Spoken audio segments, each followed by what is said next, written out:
Hello, everyone, and a very warm welcome back for day 2 of the Better Balance and Fall Prevention Summit hosted by ZIBRIO. For those of you joining for the second day of this event only, my name is Dr. Stefan Madansing, Director of Research and Development here at ZIBRIO. And for those of us returning, how great was day 1? As a balance and fall risk researcher myself, I am continually struck by how complex, but also how beautiful and intricate the different balance systems of our body work together. Our vision, our inner ear, and our sense of feeling balanced, and our body's ability to perceive where it is in space that work seamlessly together and unite to keep us upright and keep us moving. To kick off today's agenda, we'll be hearing from an esteemed panel of clinicians and care providers who stand at the front lines of fall prevention and work tirelessly to make sure that their patients stay upright, healthy, and most of all, independent.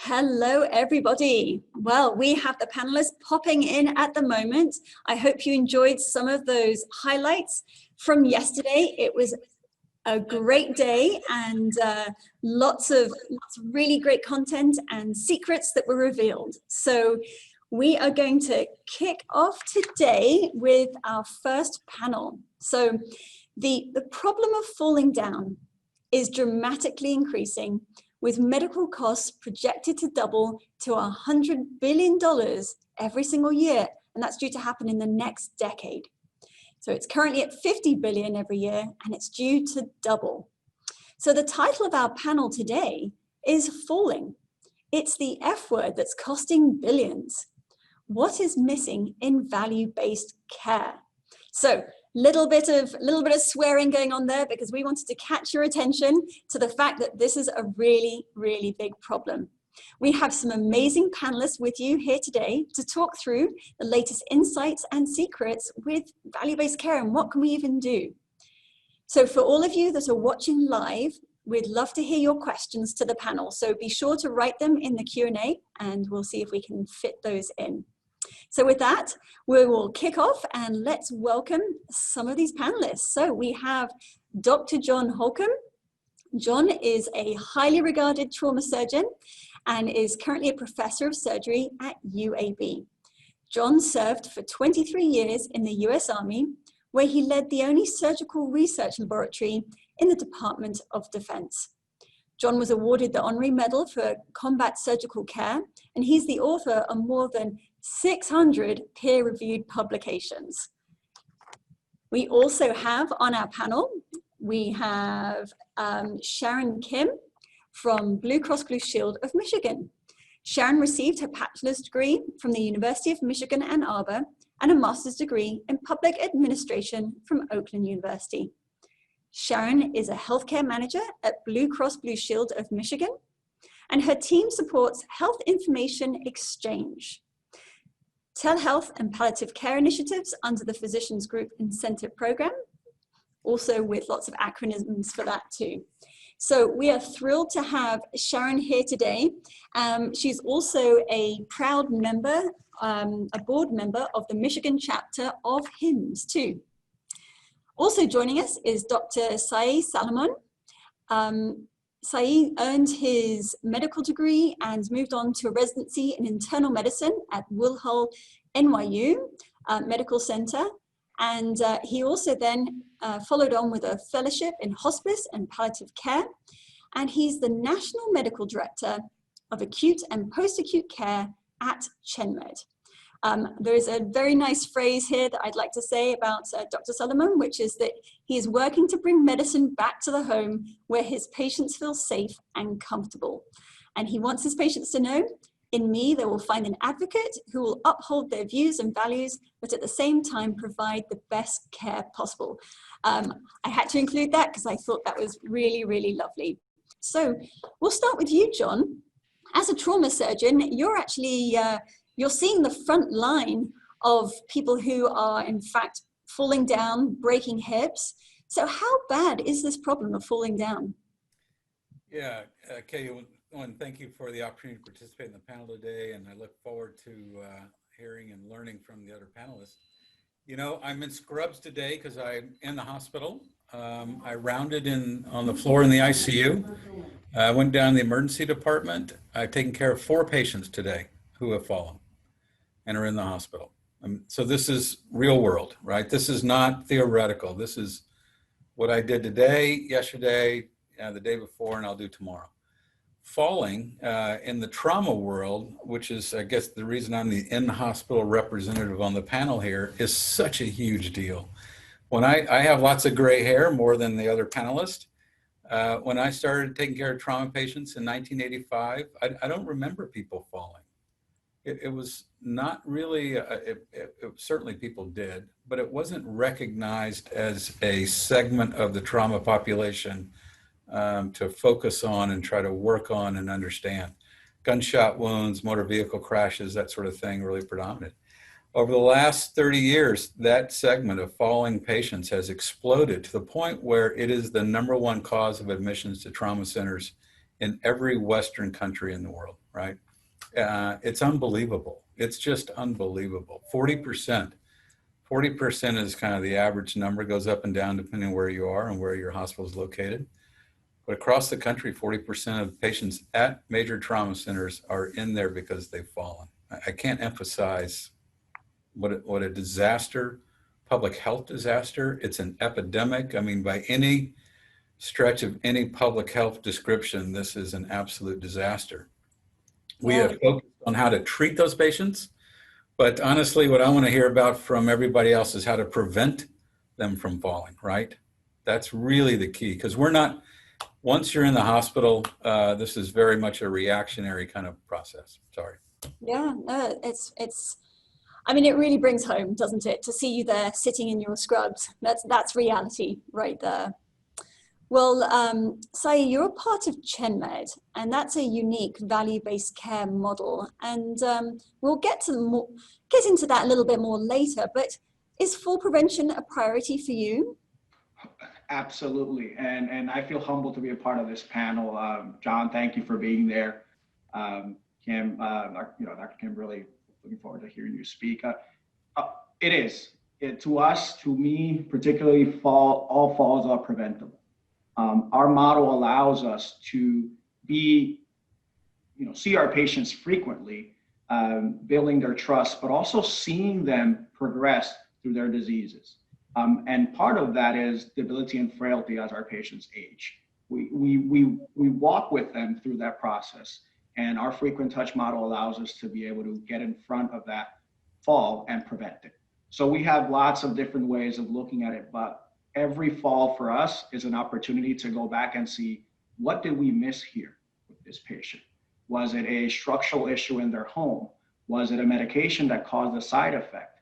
Was it just a rug being in the wrong place? So having that high touch model with the visits at the centers, and also having availability where we can deploy a nurse case manager to the home when a fall is, patient is at risk of falling even before it happens, just brings a testament to the type of care that we're trying to do here at ChenMed.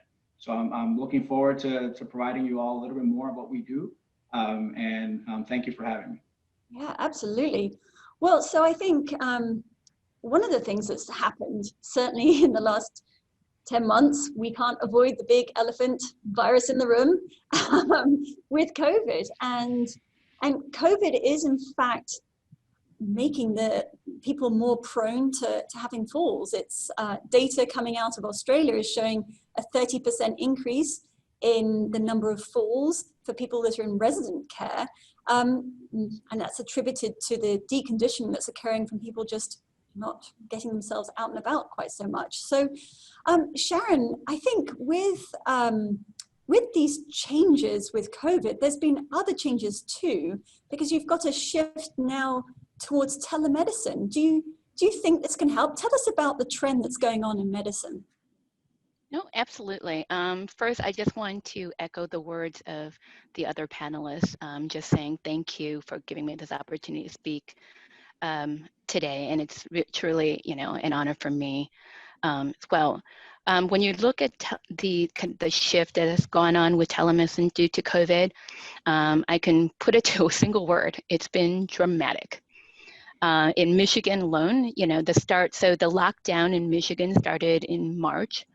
And over the 5-week period, the number of providers that were offering telehealth services to their patients increased from under 10% to over 85%, right? Initially, obviously, that was kind of designed to help patients get access to their providers, help reduce the spread of COVID, and ease the burden on hospitals. But more and more, I think, telehealth isn't a new thing. It's been out there, but people really haven't been engaged in it. I think what this COVID has taught us, though, is that it's something that needs to be a part of standard model of care. And patients are really starting to embrace it, even seniors. You think, oftentimes I think they may start by having a Zoom call, right? Just so that they can keep in touch with their children and their grandchildren. And I've heard before COVID, I heard a lot about seniors, not being able to adapt to technology, it being too challenging, not wanting to do it. But I think we tend to forget how adaptable people are and how well we are adapting to, this new COVID world that we're living in. Well, so then knowing our current context, but also even pre-COVID, what were the challenges and opportunities that you had to try and even assess and prevent falls? And this is to everybody on the panel. What are the techniques that have been used to even assess somebody who's at risk for falling before? So there's multiple techniques, and there's lots of studies out there combined when it comes to the evidence of what works and what doesn't work. I'm going to talk a little bit about what works on our end. So for us, anybody that becomes a new patient gets a gait speed test, right? And that's something relatively easy that can be done in the office. And it gives us somewhat of a standard baseline on what this patient, at the moment they step into our practice as a brand new patient, what are their chances of falling? And depending upon that, then they get risk stratified. Risk stratified, it's a standard, moderate risk. Again, and standard because, again, most of our patients over the age of 65 are risk of falling.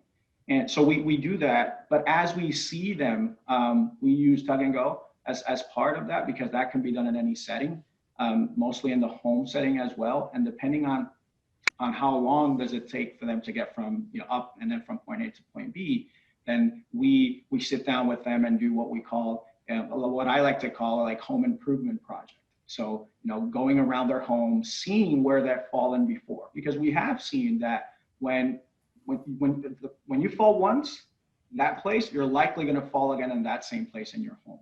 So going through them, asking permission to modify things around the house, like rugs. I've thrown out rugs, and I hope there's not a lot of people hearing me, but we have.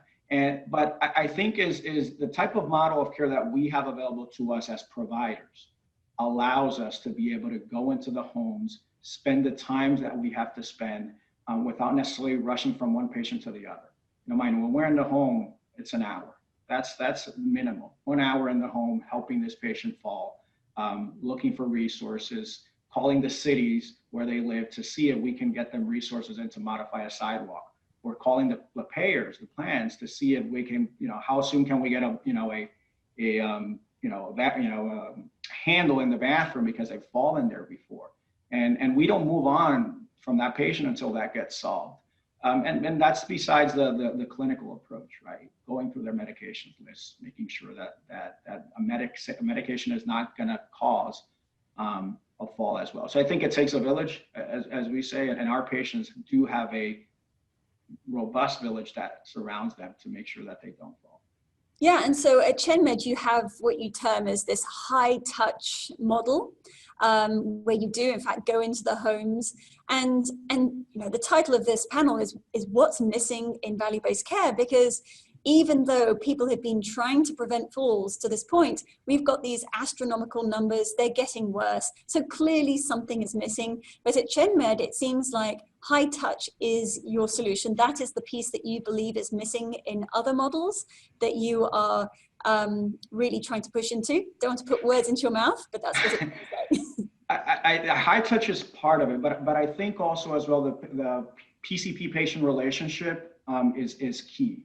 Building the trust with the patient, so he does come in to see you, so he does allow you into the home, and being, as John was saying, being proactive about it. Once, and nothing against my friends who are trauma surgeons, I have a lot of them, but once they reach out to the hospital and have a fracture, we fail them. So looking at it from that perspective, that being vulnerable enough as providers to say, let's look back and see what happened here. Why, what did we do to have you fall? So I think within our model, our PCPs are not seeing 2,000 or 3,000 patients a year. Our PCPs see, they see 450 patients. That's the max panel. That allows them to build the trust. That allows them to know each of their patients. So when it comes to value-based, it's about quality, not quantity. And I think that's where we make the difference in that high touch model, seeing our patients. During COVID, we did something called love calls. So we called our patients. We've done over like more than 500,000 phone calls since COVID started. And that's basically telling patients, stay on your feet, keep walking. We're here to help you. Don't go out. We'll send things to you. We send toiletries and food because we know that home is the place where people want to be, but we need to make sure home is safe. And I think our model allows us to do that. Katie, can I ask a question? Yeah, I'm raising my hand, right? Can I ask something? So Dr. Solomon is great, and the value is cost and outcome, right? Yeah. So what's the thing cost, and what's the outcome? So your high touch with and panels, your 450 patients per panel versus 2,000 or 2,500, which is I think a little bit more typical. It is going to be a higher cost, but if you actually have better outcomes, then I think that'll be valuable for the patient, individual patient, kind of society writ large. So, as your fall prevention efforts worked, I'm just going to kind of be blunt, right, as the surgeon on the panel. Yep. In healthcare, as we've taught, nothing is zero. There's no absolute. So right. Can we prevent them all? Probably not. No. But we've prevented a lot of them, I would say. Good for you. By doing simple modifications, things that don't cost thousands of dollars to do. But I think it's also the way the way our relationships that we have with payers, right? Being to be full risk throughout the spectrum of care and allowing to put resources to avoid downstream cost, more in the upstream side of things. So for us, I think that's where the value and value-based comes in, that we're able to focus resources in the community and to try to avoid that they do go to the hospital. And again, as I said, if you get hit by a car or you trip on a crooked sidewalk in a mall, is that preventable? Maybe, right? If we taught our patients how to balance well, like we provide Tai Chi classes, silver sneakers, like all those things within our model that right now, actually, we are doing more of a virtual way. So we have like this Peloton type of version of things that people have access to do Tai Chi virtually. And to going back to Sharon's point, our seniors have embraced this to the point that is extremely surprising that you were able to get people connected that maybe 6 months ago people said, no, that's not going to work. They won't be able to do it, and trust me, they did, and they still continue to do so. So I think telemedicine is here to stay, going forward. Well, I think, and that's really the question to you now, Sharon, is that if high touch is a missing piece, let's say, let's go along that vein, is telemedicine a way to create high touch or maybe scale high touch in a better way? I absolutely think it is. Pre-COVID, I think we really thought about telemedicine in kind of a limited fashion, right? We focused it on maybe some primary care, mostly kind of urgent care, type conditions, if you had a cold or if you had a rash, things like that. And we didn't really explore everything that you could do with telemedicine, right? And one of the things that we've really seen a dramatic increase that I think, kind of contributes to this conversation is right now 60 to 70% of our claims for telehealth is in behavioral health. So people are struggling. They're dealing with social isolation, especially seniors. They're dealing with the stress, that anxiety.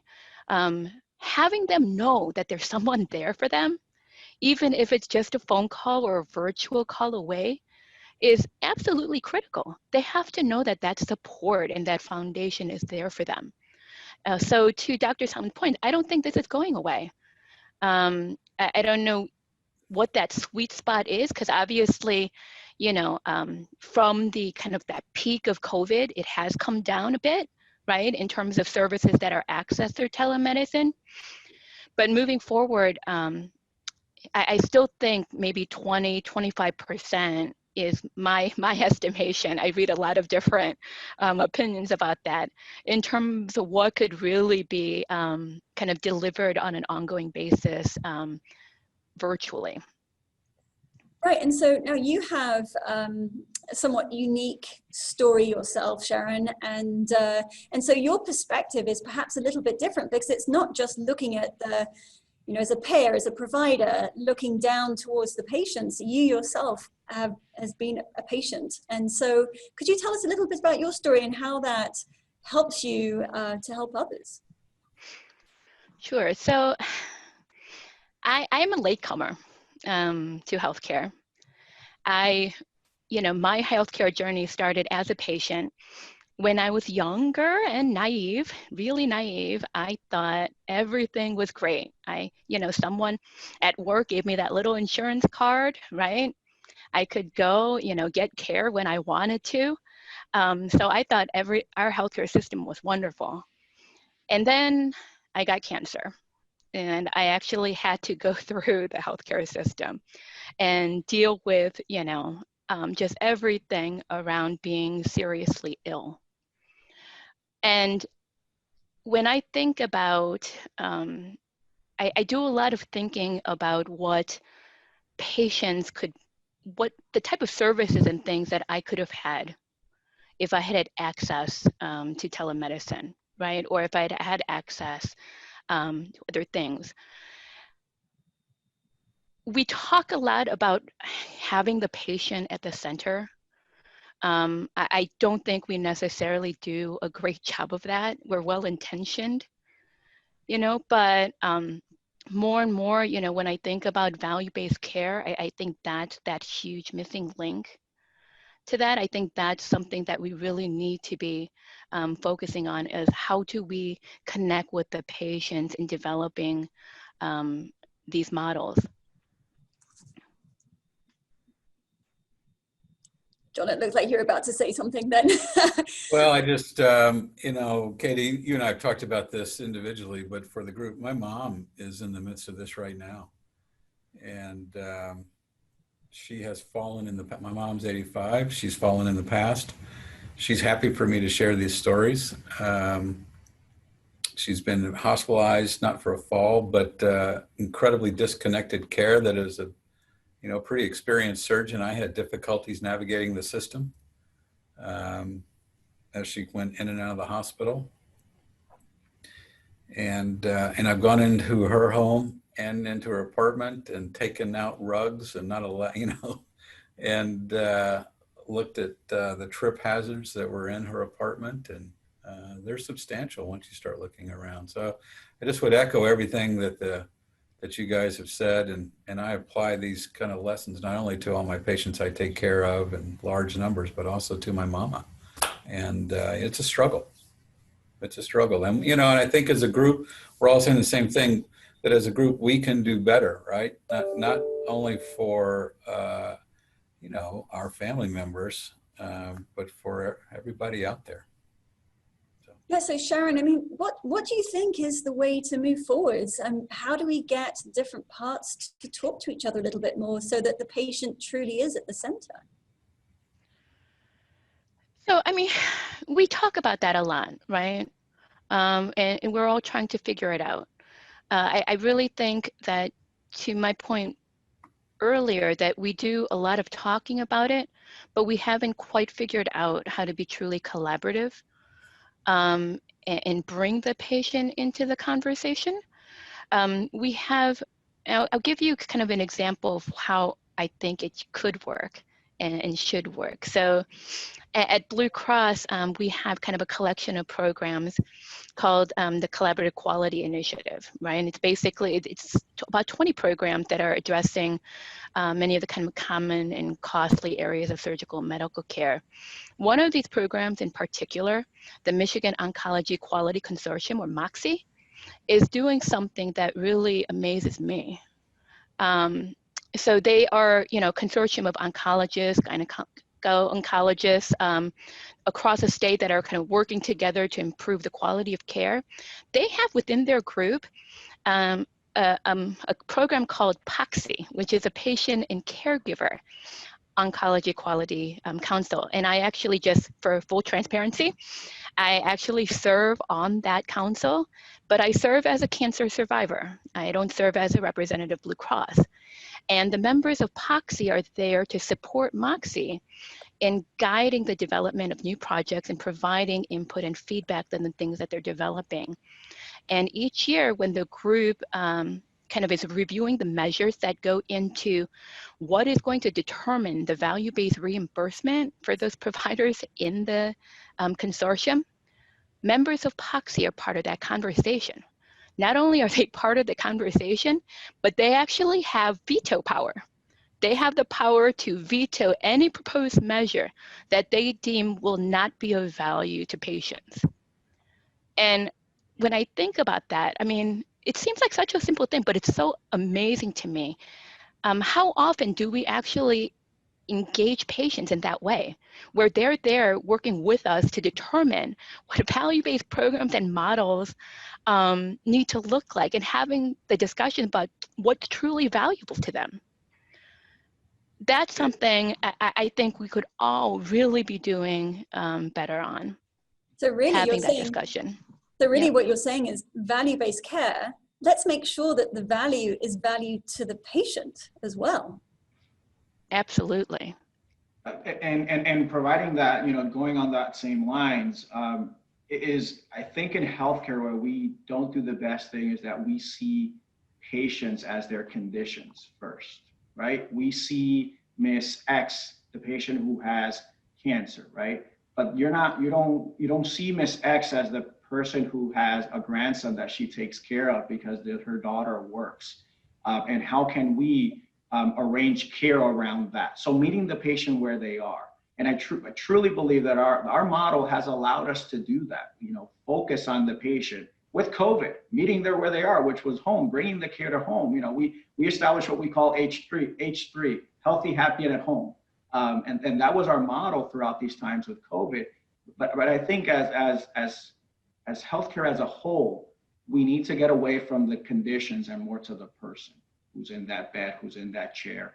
And again, that's something that I don't remember being taught much about it in medical school and residency. Like, I don't remember a course where it says, here's how to talk to people.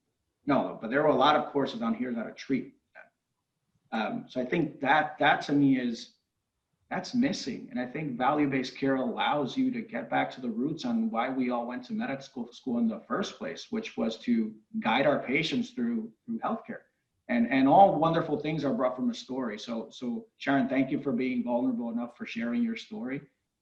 We have a similar story here at GenMed. I invite you all to go on the website and read it, genmed.com, because we started off with experience. This organization started off the experience of the family, the Chen family, navigating the healthcare system as their own. A group of doctors that couldn't navigate it or had barriers. So imagine what our patients go through. So I think, value-based allows providers, plans to put resources around patients in a way that it's catered to their needs. So I'm glad that you're asking patients what they want, because as consumers, we get asked that all the time by car companies and clothing stores. So that's very refreshing. Thank you, Sharon, for sharing. So it's we've got a lot of people really enjoying this panel, a number of questions coming through, and I'll actually switch over to one of those questions now.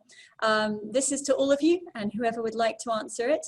How well will we be able to provide best care to patients in a full spectrum manner as long as we work for competing payers and providers competing for payer money? Okay, I'll launch into that.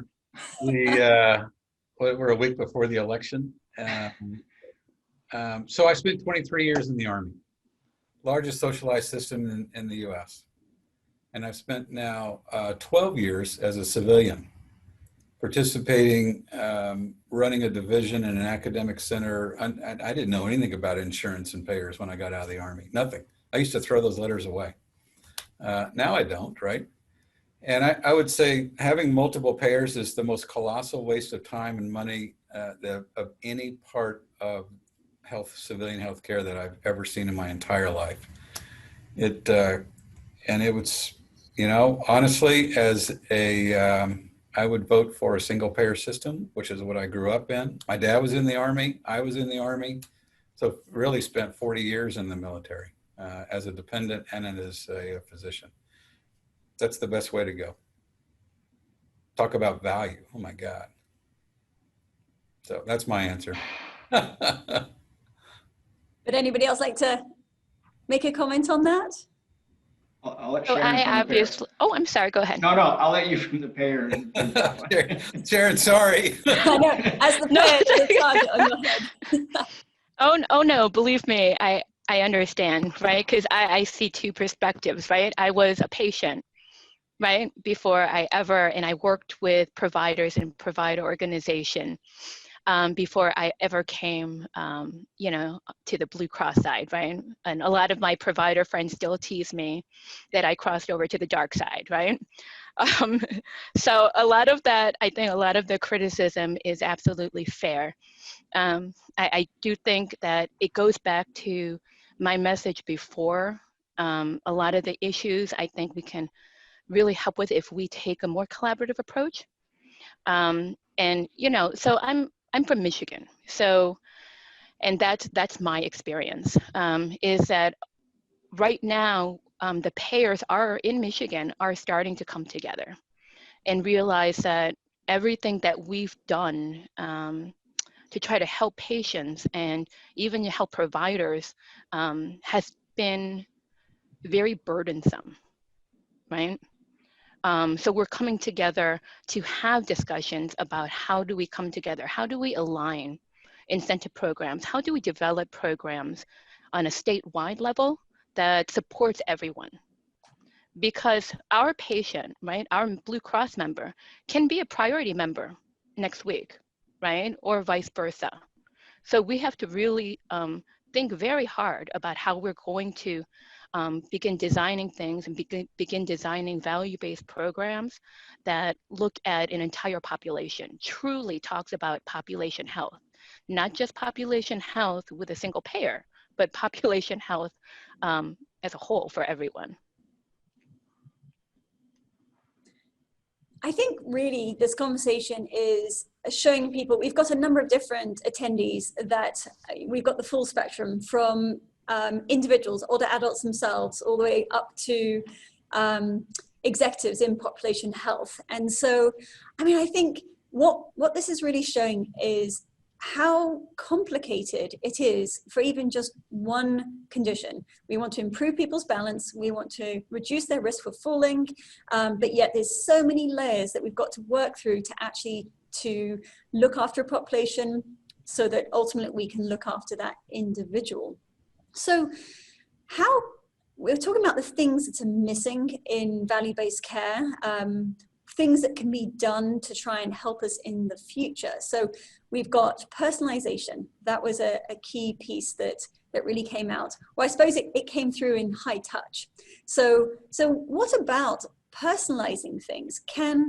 How can the value-based care really account for the specific needs of an individual rather than make it generalized? Because when you're talking about the population, you know, often you're trying to come up with generalize to move trends, to move the group, but that doesn't necessarily solve it for one individual person. So I reflect back to telemedicine, and is there opportunity there?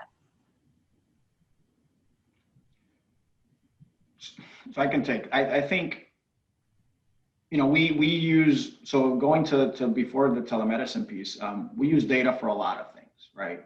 So, you know, using, you know, I think patient in front of you plus the data that they bring with them allows us to somewhat cater a more of a personalized approach to care, right? And it's a matter of, you identify that somebody's at risk for falling because, you know, their age, they have history of a prior fall, they're taking XYZ medicines, they have X or Y conditions. Establishing that risk assessment to me is the first step here, right? Risk assessing the patient and informing the patient. Based on all of this, you're at high risk of falls. Have you noticed something that I'm missing here? Or your shoes don't fit well, right? Let's get you into a silver sneakers class and get you into that program.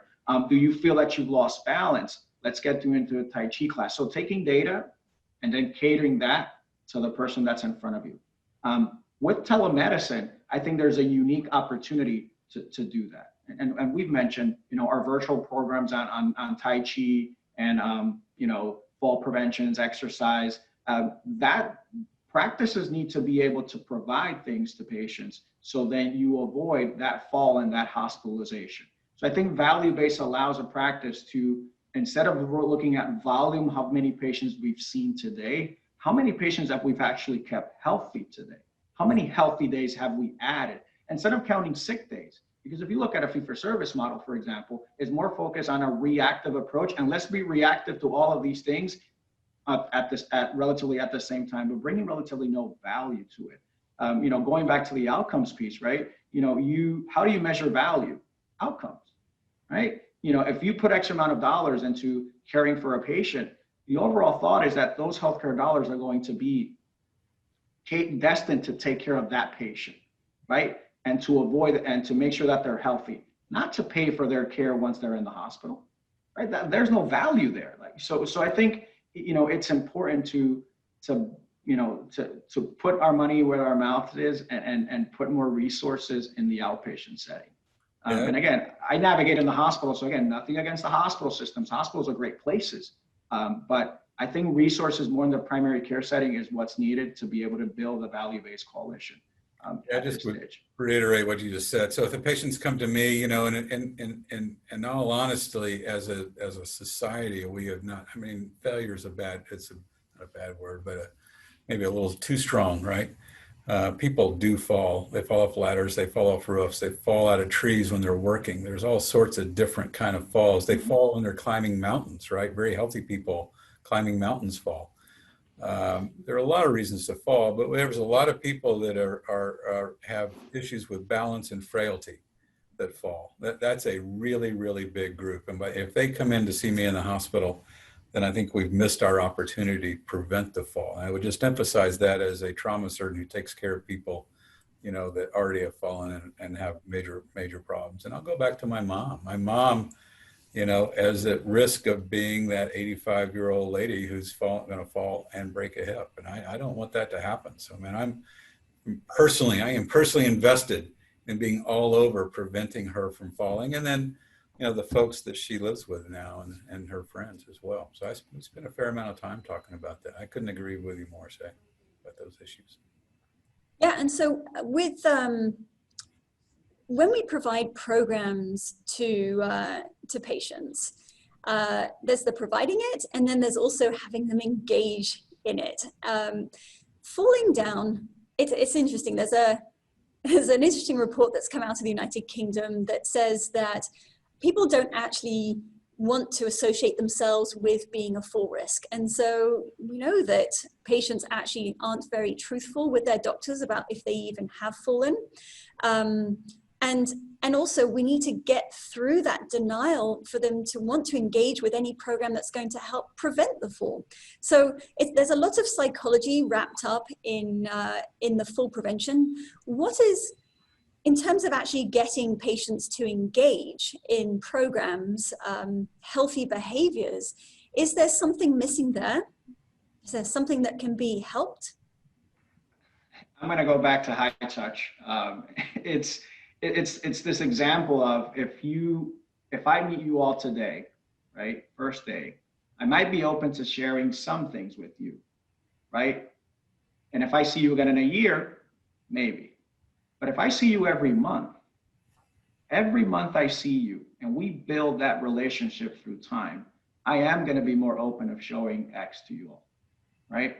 So I think what's missing is, patients having access to their doctor every 3 months. Right? That shouldn't be. Patients should have access to their doctors wherever they want to have access to their doctors, either via phone. I'm doing this conference right now, and I have 2 phones next to me because any of our patients can call us at any time, and being available and accessible to them. I think that's really missing. Not because providers don't want to, right? It's because systems don't allow them to, because the systems that are around them preclude them from being the provider.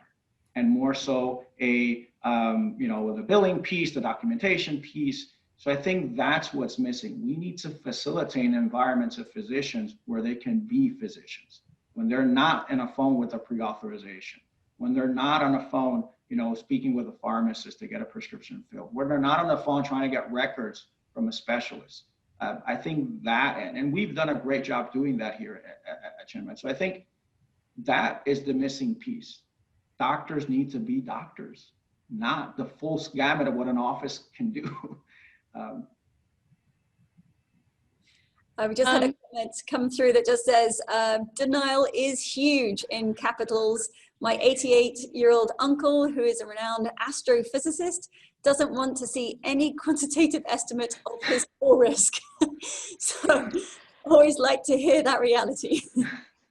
Well, I'll share a story because so my father is 84 and he is incredibly fit, incredibly, for his age, he still golfs, every single weekend he can, as weather permits, refuses to use a senior tee.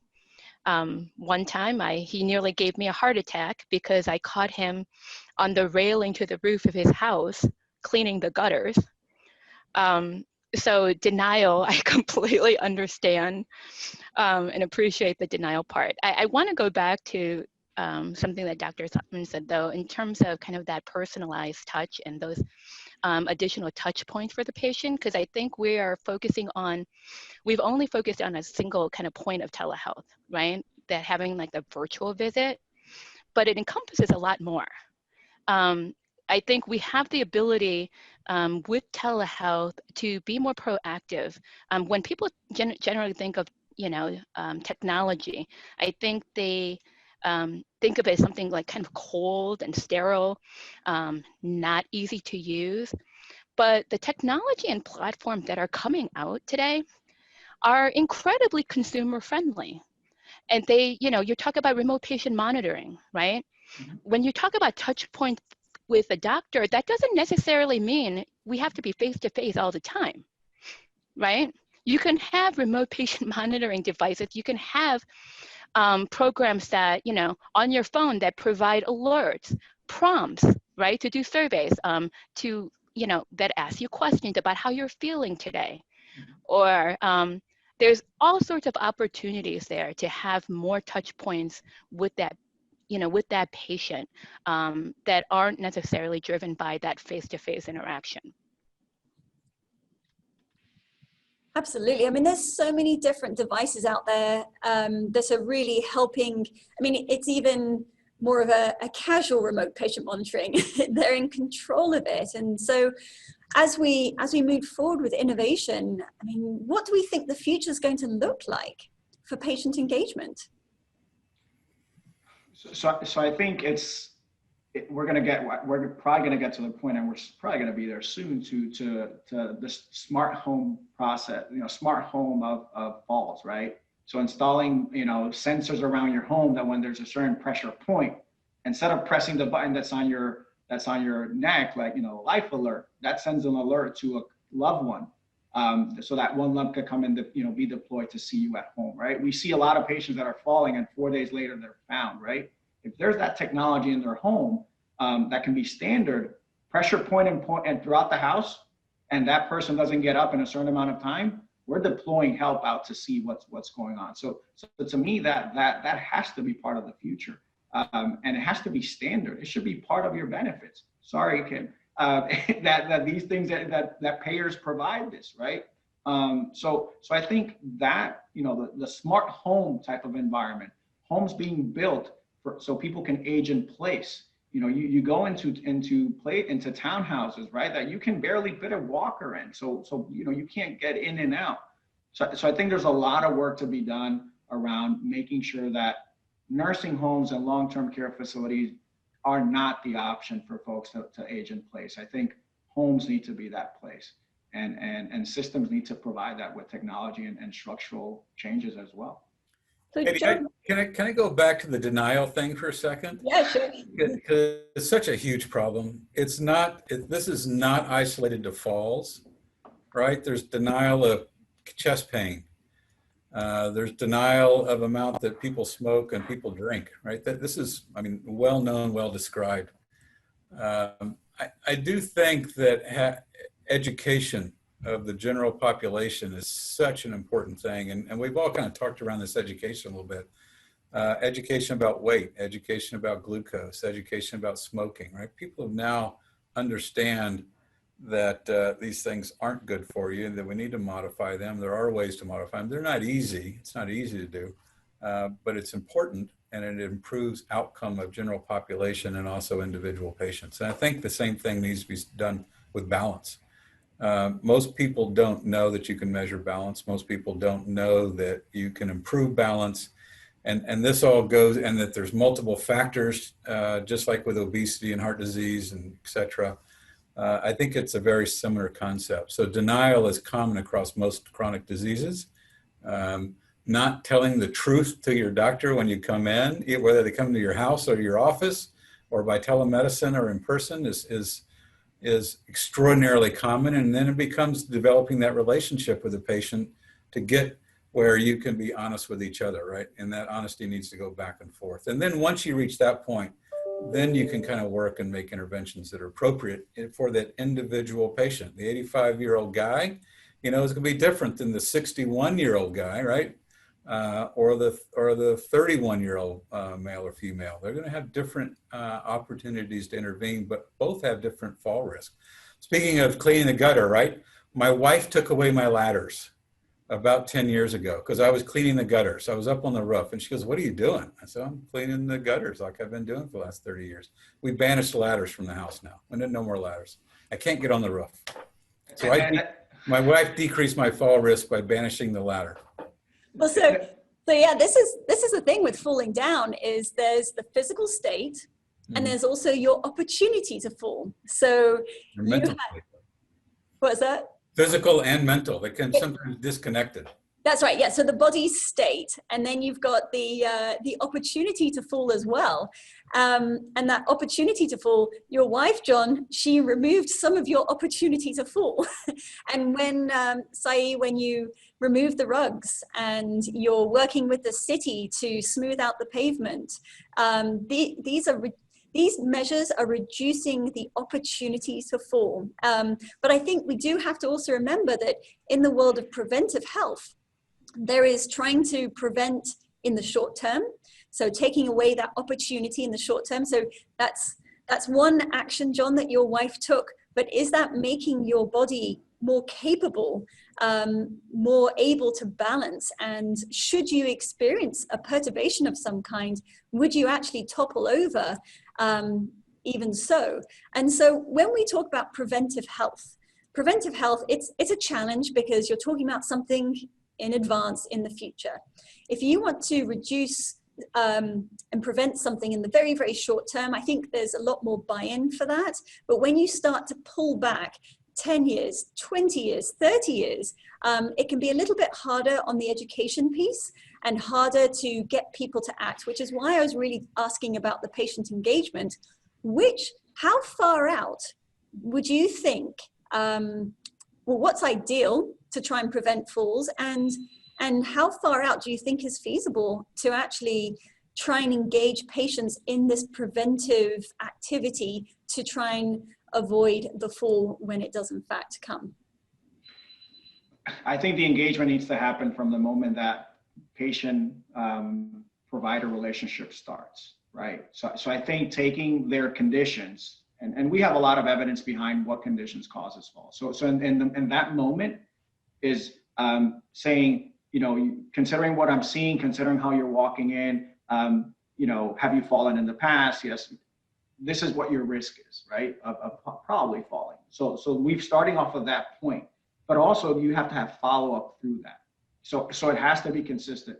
The way I usually tell the PCPs is if you see a patient that, you know, comes in the first day, you know, very beautifully with her makeup, very nice, and 6 months down the road comes with a cane, what's something's happening. Your frailty is coming into play, right? She's getting more weak. You know, a month later or a year later needs a walker, right? Those are things that happen throughout the patient's transition that we need to identify, that's maybe sometimes go unidentified because we're focusing more so on managing diabetes, we're focusing more on managing on other chronic conditions. So I think being mindful of that and putting it real. So the best way I make it real to the patients is that I ask, Ms. Smith, how long do you want to live? Until God decides. No, okay, I'm not God, but let's say you want to live until you're 90. And right now you're, Ms. Smith, you're 70, right? That's 20 years. Based on how I know as a doctor, if you fall at the age of 70, that fall on its own cuts that life expectancy in half. And that's not going through surgery, rehabilitation, or things like that. So making it real. And I've gotten patients to the point that every time after I finish the encounter, I would ask them, what are you not going to do? Fall. What happens if you fall? I die. So it's the sense of making it real to people, the same way we say that smoking kills, right? A fall can be the difference between life and death, between being dependent and independent. So I think making it real as that is something that needs to be done frequently throughout the different stages of care that, you know, of a patient. Yeah, so there's that education piece again. And I think in primary care, there's not so much time in traditional models, certainly, to have the chance to even talk about this particular topic, because there are so many other perhaps pressing or more urgent conditions that are going on. Sharon, do you know of any sort of telemedicine education initiatives? Is that something that is exposing itself in this telemedicine world? Yeah, absolutely. We're working on a lot of things. I know there's a lot of different programs and vendors that are working on this as well, because it kind of bridges what, you know, Dr. Holcomb, Dr. Solomon have said, right? You have to have a lot of education. That education has to start as soon as possible, right? From the very beginning. But it also has to be reinforced. And this is not just, you know, relative to, you know, older people like my parents. My parents don't read a thing their doctors send them home with. So it's either my brother or myself that has to go through everything. But even if they did, how long do they actually retain all that information, everything that they have to do, right? Dr. Simon talked about seeing a patient one time and they're beautifully made up, and then the next time they come in and, you know, they're struggling to walk, right? They're walking with a cane. That's, I mean, how long is that period between, you know, coming in? If you're relatively healthy, you may not be coming into your doctor. You may only be seeing them once a year, right? So technology really provides you the opportunity to educate, to reinforce that education with very easy prompts, right? It's not a huge document that they have to read at once.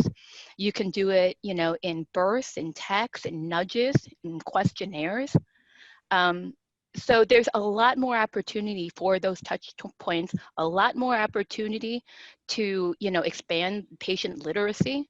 The key is, you know, a patient has to understand what to look for in any disease state, right? The symptoms that they have to look for. When do you actually need to go to the emergency room versus can I just make a call to my doctor? All those things I think is something that technology is going to be able to enable. and I hate to keep up bringing technology because again, it's not just about the technology. The technology is the easy part, right? It's how you get people to use it and engage in it. It is going to be kind of the lessons that we learn and, you know, the things that we try to figure out. Yeah, absolutely fantastic. I think that the opportunities through technology for some of the tasks, some of the workload for physicians that sometimes get deprioritized, not because they don't think it's important, because they just run out of time, that this is a really great way to use technology to supplement and to really provide, as you said before, that patient-centric care. So I can see how that education piece is a missing piece. We do have another question popping through. Let's see. If we address frailty early enough with exercise and balance training, can we help to prevent falls and make the injuries from falls less dramatic? So this particular person is asking, all right, if we do exercise and balance training, is that going to actually help us to prevent those falls? Absolutely, with exclamations throughout. A body that is robust and squared off is a body that can withstand more of a episodic trauma, right? So, you know, we usually don't ask patients to go and join a gym. So let's start with what you can do at home, considering the resources that you have, right? So brisk walking, you know, 30 minutes around a block allows you to build strength, release endorphins, and make you feel better. You know, I recommend that for all my patients, you know, mostly those facing, you know, advanced diseases. You know, 30 minutes, 3 times a week or 5 times walking around your block, not walking your dog, because walking your dog may increase your chances of falling. But, you know, walking around with a family member, right? You know, if you have stairs in your home, consider putting that in your routine, you know, up and down the stairs for X amount of time to build the balance and strength. You know, there's straining exercises that you can do at home. So balancing off your toes and staying, you know, balancing yourself there as long as you can build that posture. So, you know, going back to Sharon's point, we send patients along with all these things to read and what to do, but are we actually showing them how to do it when we're with them face to face? So I think that face to face and that technology as well, like we can teach people how to straighten and balance through their iPad using technology. So I think there's so different ways that you can do that. But just to that question, absolutely. Exercise should be part of the process. So when you do fall, it's less traumatic. And I think we're just scratching the surface of what technology can even do. And the more that we can engage in the collaborations, the more that we can engage with the patients to understand their true value, I think then the patient is going to be served best. And that's where we can actually reduce falls in the end. It's interesting because falling down, it can be viewed as an accident. We know that it is not just an accident, that it happens for many people.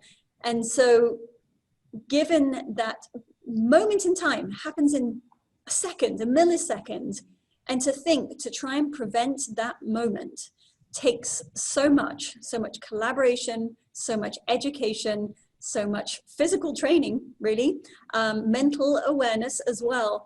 This is why it has been so difficult for fall prevention to really, for there to be a dent in fall prevention, and that's why it's actually looking to increase. So I think that this has been a wonderful discussion.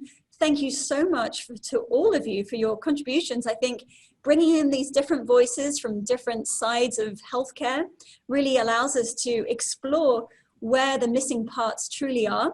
And I think from my notes, I've come up with 5 different missing pieces. We've got the high touch. We see that high touch is very much necessary. Connecting through to the patient, making it very patient-centric. And this is up and down that healthcare spectrum, of course. Being collaborative across the different parties within healthcare. Creating personalization of care, leveraging data to be able to do that. And then, of course, education, the education of your patient. And can we leverage telemedicine and innovation to try and provide that missing piece? Did I miss anything, panelists? You get thumbs up. All right. Well, it looks like we're about to change the world all together with our missing pieces for value-based care. Thank you so much again. And we'll be moving on to the next segment. Thank you. Thank you, Katie. Thanks, guys.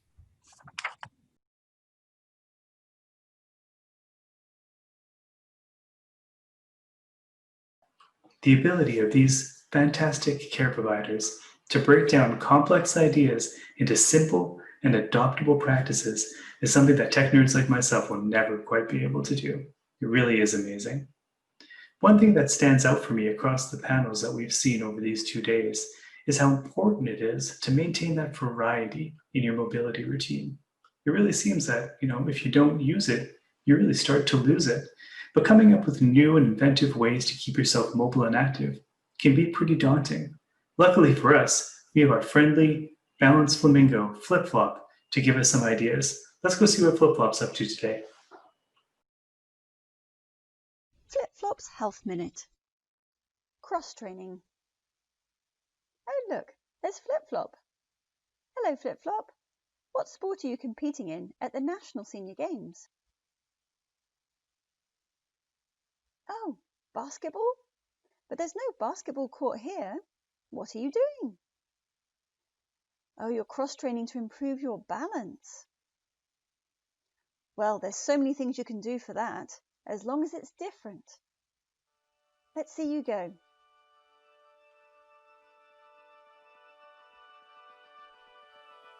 Doing something different is great because it keeps your brain and body working.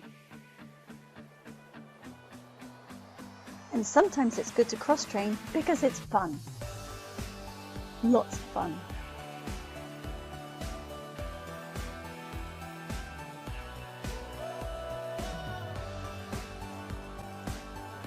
Great job, Flip-Flop. Find out more about balance at ZIBRIO.com. Thanks for those great suggestions, Flip-Flop. Make sure to check out Flip-Flop's other health minutes in the resources section of our website, ZIBRIO.com.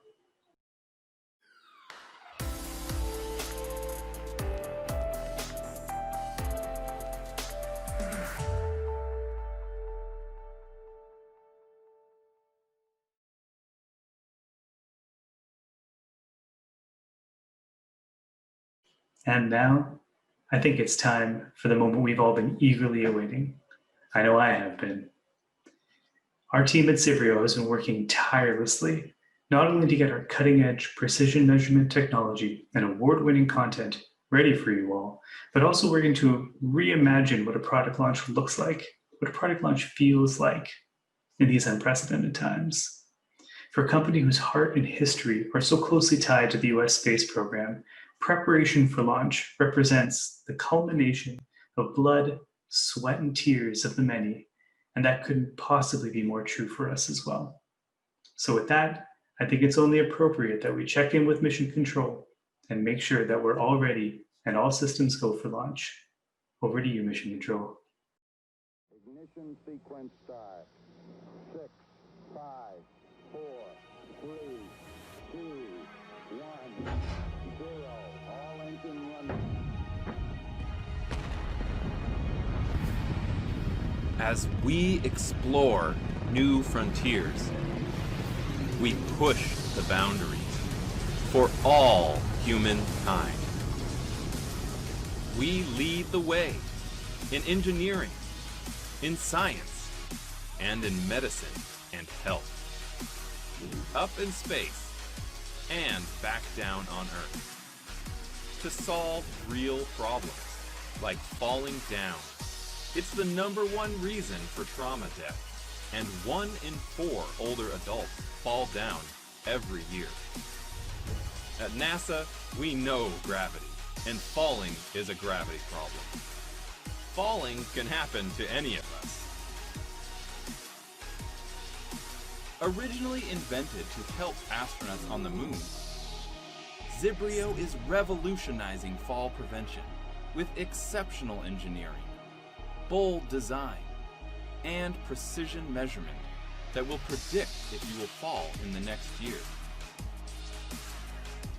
Personalized medicine is the next health frontier, ZIBRIO's machine learning software personalizes your solution to get results.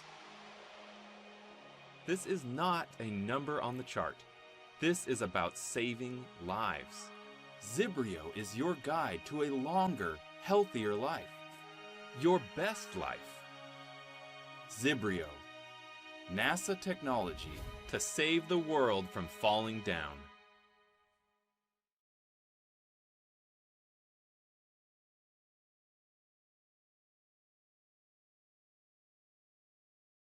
And now, a few words from ZIBRIO CEO, Dr. Catherine Forth.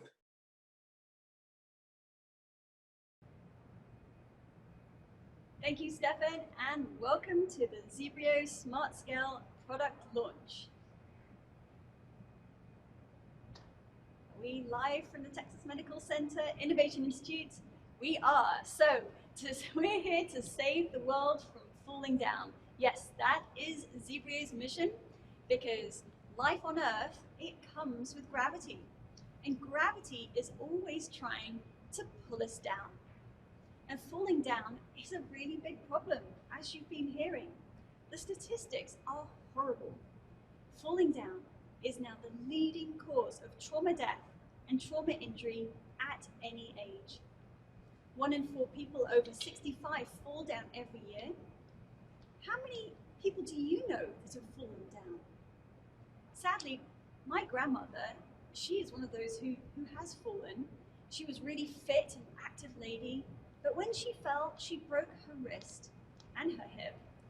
And that started her horrible spiral of decline.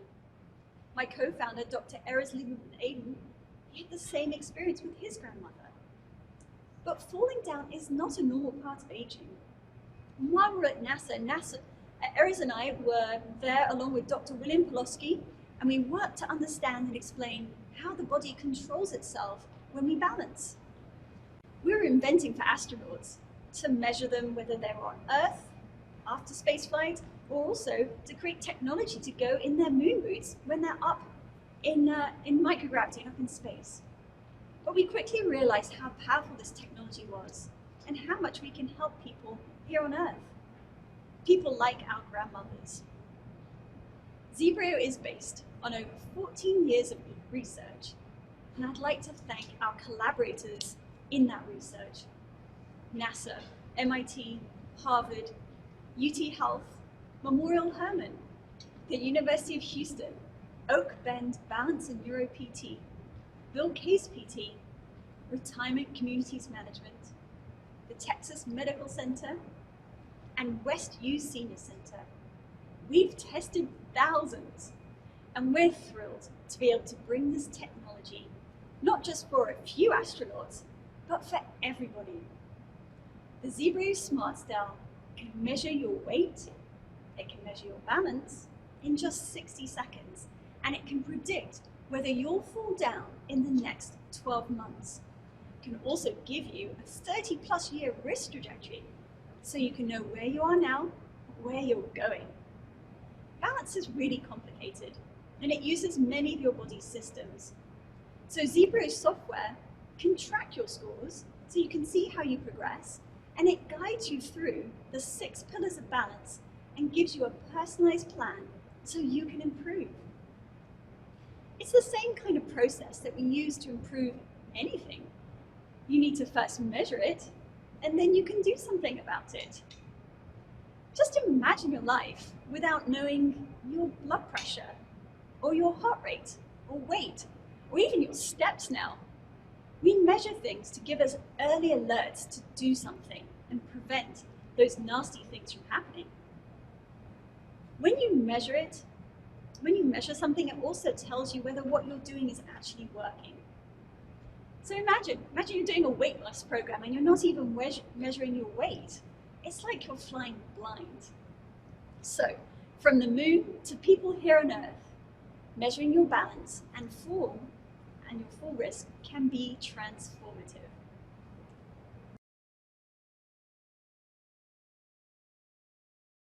I consider myself a fairly active person. However, a few years ago, at an exercise class, I fell and broke my wrist.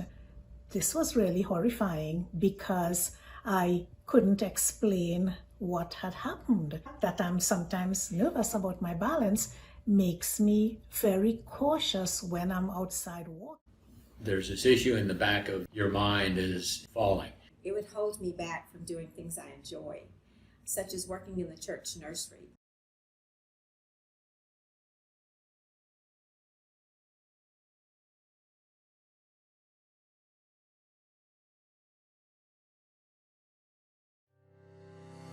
If you can measure it, you can do something about it.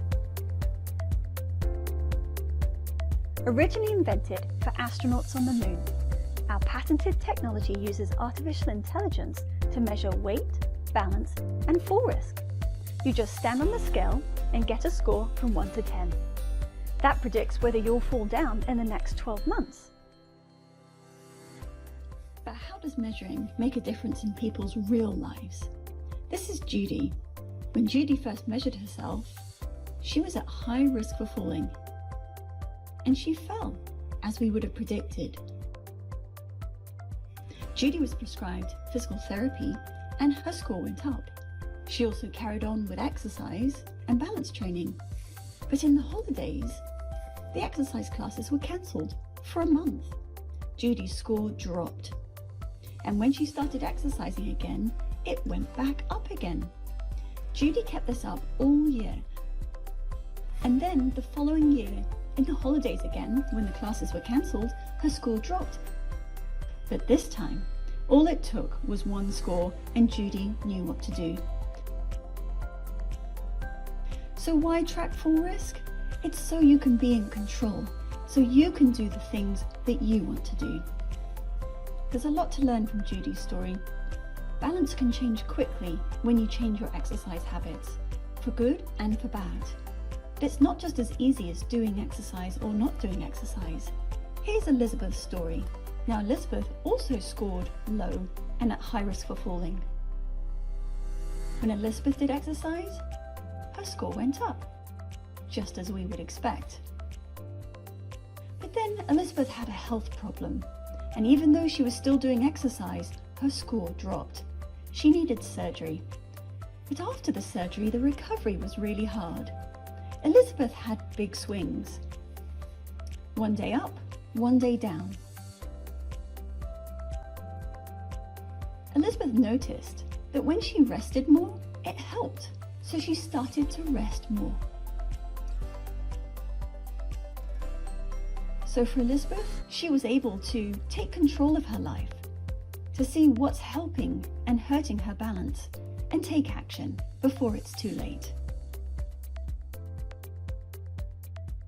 If you can measure it, you can do something about it. The ZIBRIO Balance Coach app also guides you through to understand what is helping and hurting your balance and gives you a personalized plan to improve. I'm really excited because you can be proactive. ZIBRIO does a wonderful job of giving us that knowledge before we go into our activities. It's very helpful to keep constant contact on how well we're doing with our balance. Well, it makes you have more confidence. You can take better care of yourself. Yes, take better care of myself, yes. It's very empowering for me and my husband. I feel very confident that I can get out and hike a trail. It's liberating, it's empowering. Nothing else is quite like it. I've spoken to quite a few and bragged about mine. From space to you, ZIBRIO gives you the control so you can stand up for yourself. Stand up for yourself. Stand up for yourself.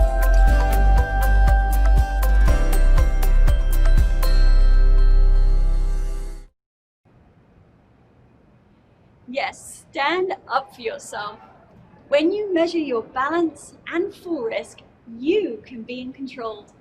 We're so thrilled to have you join us today to celebrate ZIBRIO's empowering technology. And I'd like to thank the many people who have helped us along the way on our journey. Thank you to Dr. William Poloski, and the team at NASA Johnson Space Center and Marshall Space Flight Center. Thank you to the Texas Medical Center Innovation Institute for nurturing this healthcare technology. Thank you to AARP and AARP Innovation Labs for your guidance in creating empowering innovation for older adults. Thank you to the National Senior Games Association and the platform that you provide to inspire older adults every day. I'd like to give a big shout out to our wonderful investors. You're equally passionate about ZIBRIO's mission to disrupt fall prevention, and we love having your support. And to the ZIBRIO team, current and alum, thank you to you for your endless energy to make this empowering technology available to everybody here on this planet. And finally, to every clinician, caregiver, fitness professional, I'd like to thank you for the work that you do to tirelessly help older adults to be their best version of themselves. It is time to celebrate, and I've got my colleague here, Andrea Case-Rogers, to join us. And I'd like all of you to grab a glass. It is time to raise it. So here we go, Andrea. Thank you very much. Take a glass, and we are going to celebrate and launch ZIBRIO in the same way that you do at NASA. We'll do a quick countdown starting at 5. So 5, 4, 3, 2, 1. Cheers!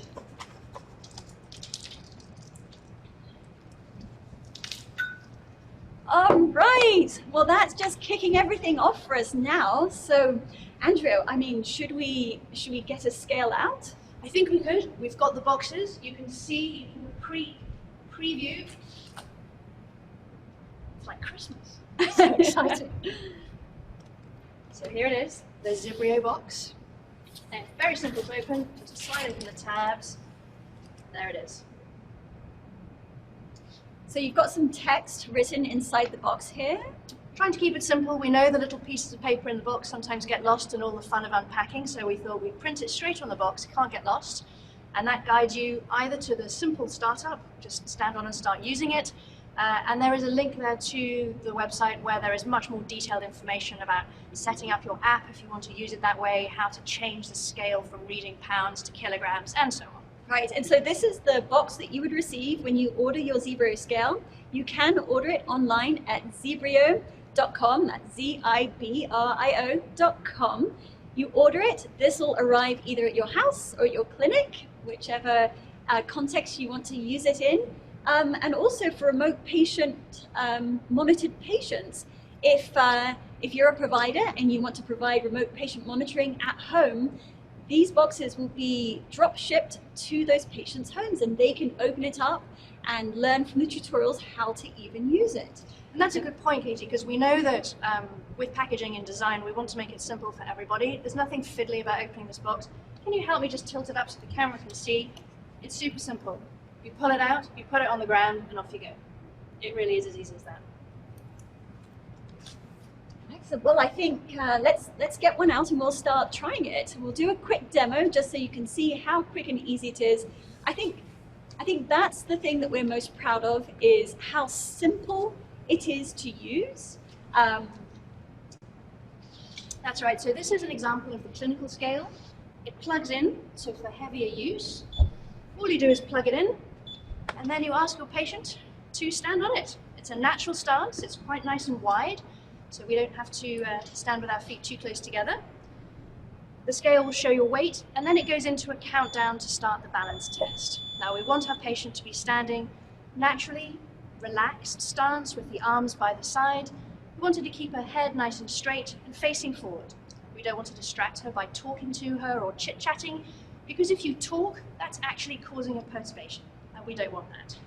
From then on, all you have to do is wait for 1 minute. And from our testers, they've told us it feels like the longest minute of their lives, but you do get used to it. Now what's happening under the scale, it's actually measuring those tiny little movements that you make under your feet. If you're standing right now, you might like to try it. It's not possible to stand completely still, And that's in fact what we're measuring, analyzing, and using that as the basis to tell you how good you are at holding your body in that upright position right now. From that, we can also show through our research what your likelihood for falling is moving forward for up to 12 months. Now, it doesn't mean that we can predict on the 21st of June that you'll trip over the cat, but what we are trying to say is based on, and that's it, it's done. That short time, and there we are, Katie. Yeah, excellent. So it gives you a score from 1 to 10. 10 is the best. That's like Simone Biles on a good day. If you score 1, 2, or 3, that's high risk for falling. 4, 5, and 6 is moderate risk for falling. Now, I'm sure a lot of you have a question about the fact that I'm wearing heels when I tested myself. If you have any other questions, please pop that into the Q&A. We will have a chance to look at those questions and answer them live here today.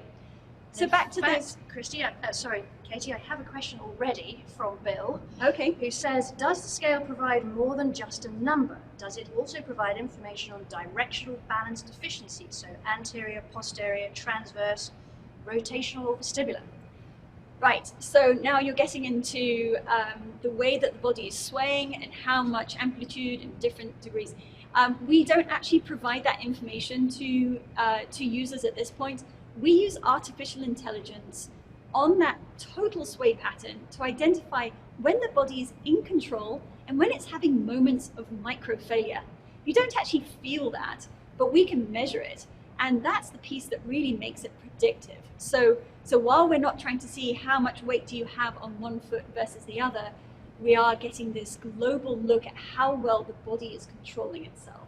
Right, because some of the difficulty, isn't it, is that people don't realize they have a balance problem until they either fall or somebody identifies it for them in some other routine examination.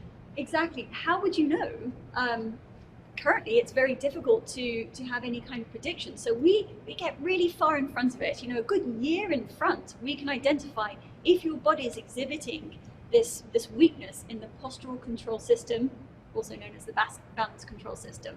Now, I was going to talk about the shoes because how well am I controlling myself with these shoes on?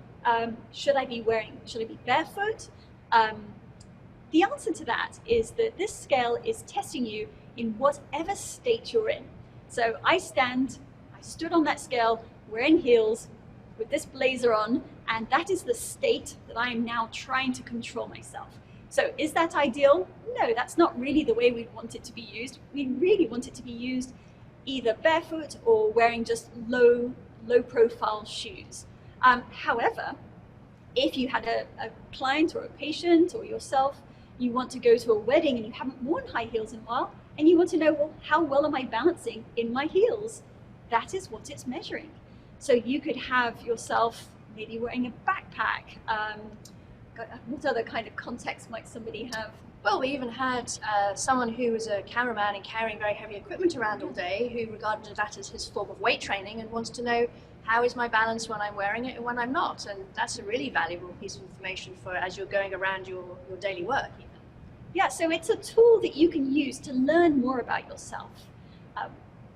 Use barefoot, that's how well you're balancing barefoot. Have heels, that's how well you do with your heels on. Indeed. Now the questions are coming in thick and fast, Katie. Okay. So does it also give your weight and identify if this may be the cause of your disbalance? If the weight isn't. Yes. So it does measure your weight, and weight is important. We want to know what people's weight is, but weight alone isn't a predictor of whether you're going to fall down. Now you could maybe think about where is that weight distributed in your body. If you've got a very, very heavy big head, imagine a really heavy head, that's going to make you more wobbly than if you had very heavy feet, just as an extreme example. So yes, we measure weight, but that in of itself isn't part of the predictive capability. Right. And so I have another question about how to use it. Should I do it every day? Does it matter the time of day? How frequently should somebody use the scale? Yeah, that's a great question. It's all about feedback. How frequently do you want that feedback? Sometimes when people use their weighing scale just for weight, They check in every year, every 6 months, just to see, okay, I'm approximately where I thought I was. And others, it's multiple times in a day. So it really depends on what your goal is and what you're trying to achieve. Maybe you've sprained your ankle and you want to see, how is my rehab progressing? How is my balance, my two-footed balance control really doing in this particular moment in time? You may want to measure yourself every day. If you've changed some activity, you want to see what's happening. Maybe your sleep is quite disrupted and you want to see how things are changing and affected. So it depends on your own personal goals as to how frequently you want to do it. But generally speaking, it's nice to have a good check-in every week just to see what's going on, because you get surprised.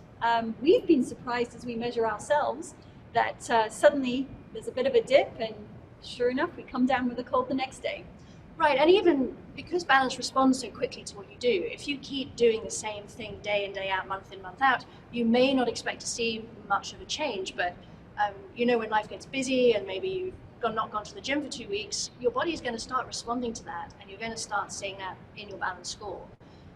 And likewise, if you start doing something which is extra fatiguing, you could expect that to show up potentially also. And so it's understanding, what have I changed that's helped make an impact in that. Yeah, and Andrea's just mentioned a few things there. You've got fatigue.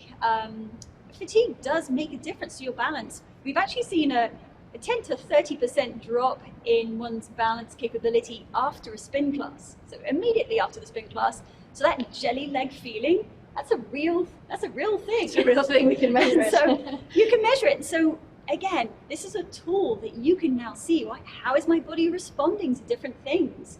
I think that's where the fun of it is. We all like to measure ourselves these days with different trackers all over the place. There's no good way to measure balance until now. So another question, does the Pro scale also run off a battery of any kind? And the answer to that is yes, it does. The question actually asked about rechargeable batteries. It's regular AA batteries. You can either plug it in or you can run it. So it is designed for the most flexible use case. And then another question on the more balanced side of it, are there specific programs designed for each level? So by this, I think you're talking high risk, medium risk, and low risk, perhaps in a population health scenario? Yeah, we want to personalize whatever care is provided, whatever guidance is provided. And with balance and full risk, there's so many different influences to your balance. Exercise, balance training, obviously, those are really big ones. Those are really important. But then we've got other things like the fatigue I mentioned. If you have one bad night's sleep, we can see a dramatic drop in your balance. Medications, medical conditions, even your mood may have an effect. So what we try and do with the ZIBRIO Balance Coach is that we've simplified it into the 6 pillars of balance so that you can now understand, well, what is it that's helping and hurting my balance today? And that allows you to then prioritize, what pieces do I need to work on today? And it's not just what's not going well, it's also what's going great. And let's celebrate that, and let's make sure that you recognize that doing these certain things for yourself is really important. So yes, on the exercise and balance training, very useful, very important, but at the same time, we also have to realize balance, full risk, it's multifactorial, and we do need to see the full picture. That's right. And so with, Katie was just talking about the 6 pillars of balance. This is the Balance Coach app that takes you through it. You would simply click on a segment and answer those questions, and that then we end up with a traffic light color. And so we want to celebrate the things which are going well in your life too. And so those color code green is a thumbs up, keep doing it. Anything yellow or red, those would be the things for you personally are the things to focus on. So it's not necessarily going to be the same for everybody. It's not even the same for everyone of the same age or living in the same place. And even if you're doing similar things, our bodies are unique. And by the time we start to think about balance in this way, we come with a lifetime of baggage. And so the things that I might need to work on may well be different to the things you need to work on. Absolutely. And then keep in mind that your balance can change quite regularly. And so we often talk about it as, what range do you sit in? Are you a 9 at your best? And then do you drop down to a 6 when you're ill and not feeling well? And so that way, if you know that where your range is and you're sitting now you score a 6, you're down in the lower part of your own range, that's an alert to you that something needs to be done. But perhaps your range is different. Perhaps your lowest is a 1 and your peak is a 6. When you score a 6 in a given day, that's great for you. So, we have to understand it in the context too. And that's something that is also provided within the app with the tracking. You can now see what the patterns are, what's your range. And so the specific action that somebody should be taking is relative not just to that single time point, but also to the previous tests, the previous measures. We have to take everything into account. That's right. And so now we have a few more questions. I think we have time for them. So how durable is the scale surface? Can it take hospital disinfectants? Yes, the surface is glass. It's designed to be cleaned with a glass cleaner, but absolutely, particularly in hospital scenarios and in times of COVID, standard disinfectants work just fine. And tempered glass as well. Thank you very much, tempered glass. The next question is, what's the difference between the Pro and the Home scale? Can you explain how I would choose one over the other? That's a good question. So that's a great question. So essentially, the software inside the scale that calculates the score for you is the same in both cases. One is not better than the other. It's really more about the user experience. And so the consumer scale is designed to have a bit of fun with, in fact, in your own home. So you would run that on batteries, so you can move it any way you like. Typically, we keep our scales in the bathroom, and so having to plug it in on a plug and tie up doesn't make a lot of sense. Secondly, we don't want more trailing cords to trip people up. And that is designed to either be used on its own, or if you have a smartphone and you want to pair it so that the information gets automatically pulled into the phone and allows you to track it seamlessly, you can also do that. The other fun thing about this, which we quite like, is the scale lights up at the end of the test, and so it will glow your color for you. So red, yellow, or green, and obviously we're wanting it to glow green as much as possible. Now, we did discover in the early days of doing some balance testing out in the community that when we had a scale that lit up and told everybody in the room what an individual person had scored, it didn't make them feel so happy, unless they scored a green. And they wanted the whole world to know. Exactly. So it's a little bit like measuring your weight. So for those of you who are planning to use this with multiple people, either in a senior living facility or in a clinic, we felt a more discrete model was appropriate, and we also received feedback from customers that they needed to be able to plug it in. They didn't want to think, oh, no, I've got to do a balance test and we've run out of batteries, let's go and find some. That was a terrible use case. So you can plug it in, you can also run it on batteries if you want to, and it's just a discrete measurement that comes up, first with weight. The countdown is there to tell the nurse or whoever's operating it how much time is left in the test so that they can spend time either spotting the patient if they're frail, or just making sure that they're complying and not turning around and fidgeting too much. If you turn around and fidget, your score is going to be lower. Yes. So another good question is calibration needed? The answer is no. The only way you would calibrate it if you move it, much like any other scale, you would simply tap on the center till the 0 comes up, and then you're ready to go. And one quick point about the surface that you measure on, it does need to be a hard surface.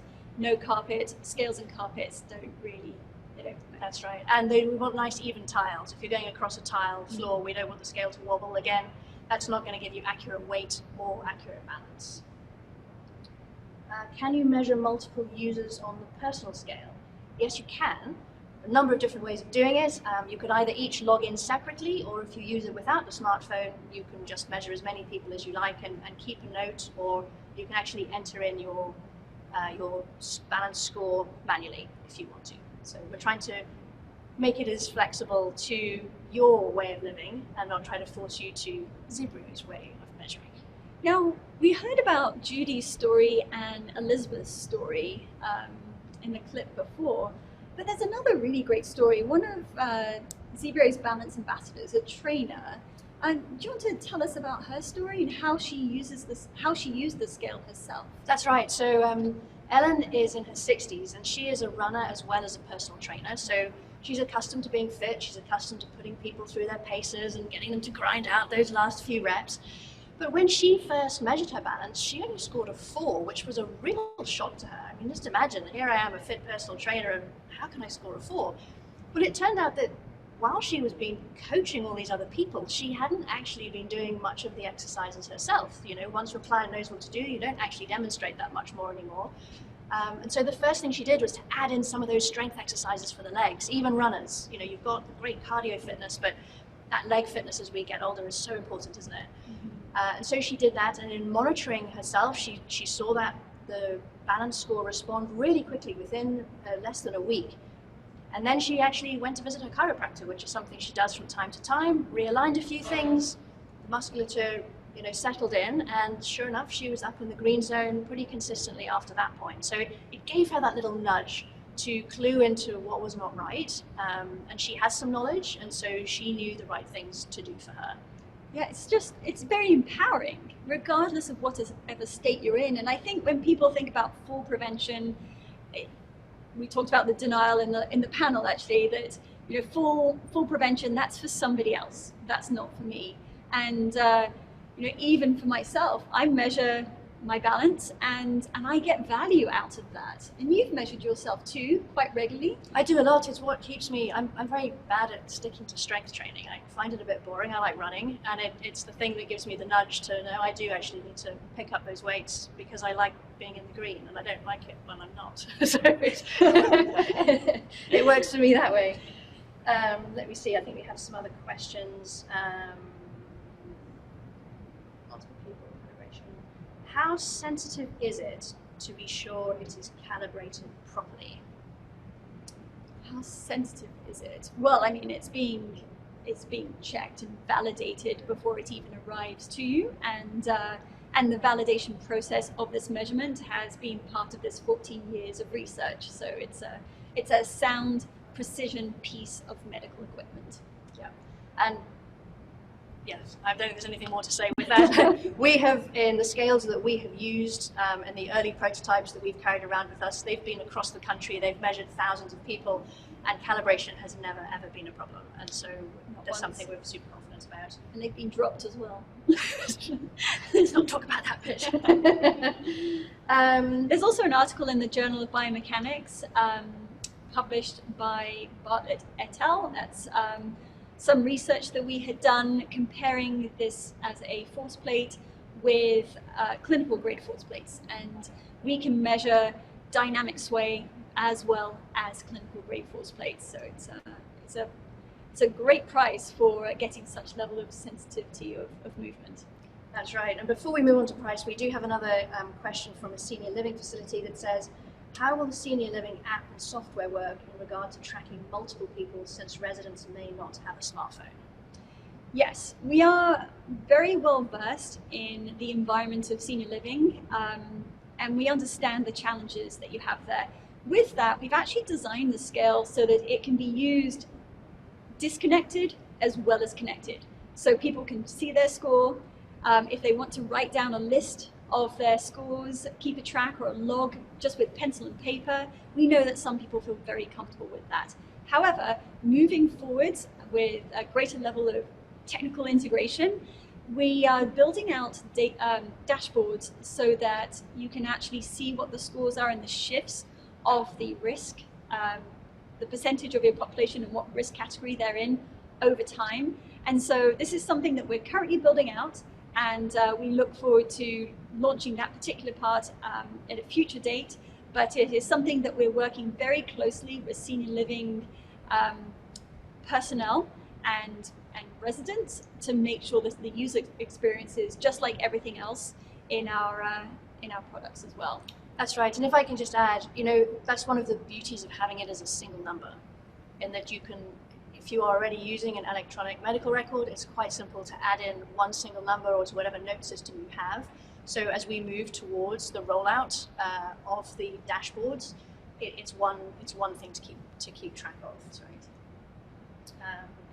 And then moving on, we had another question about cost. What does the unit cost?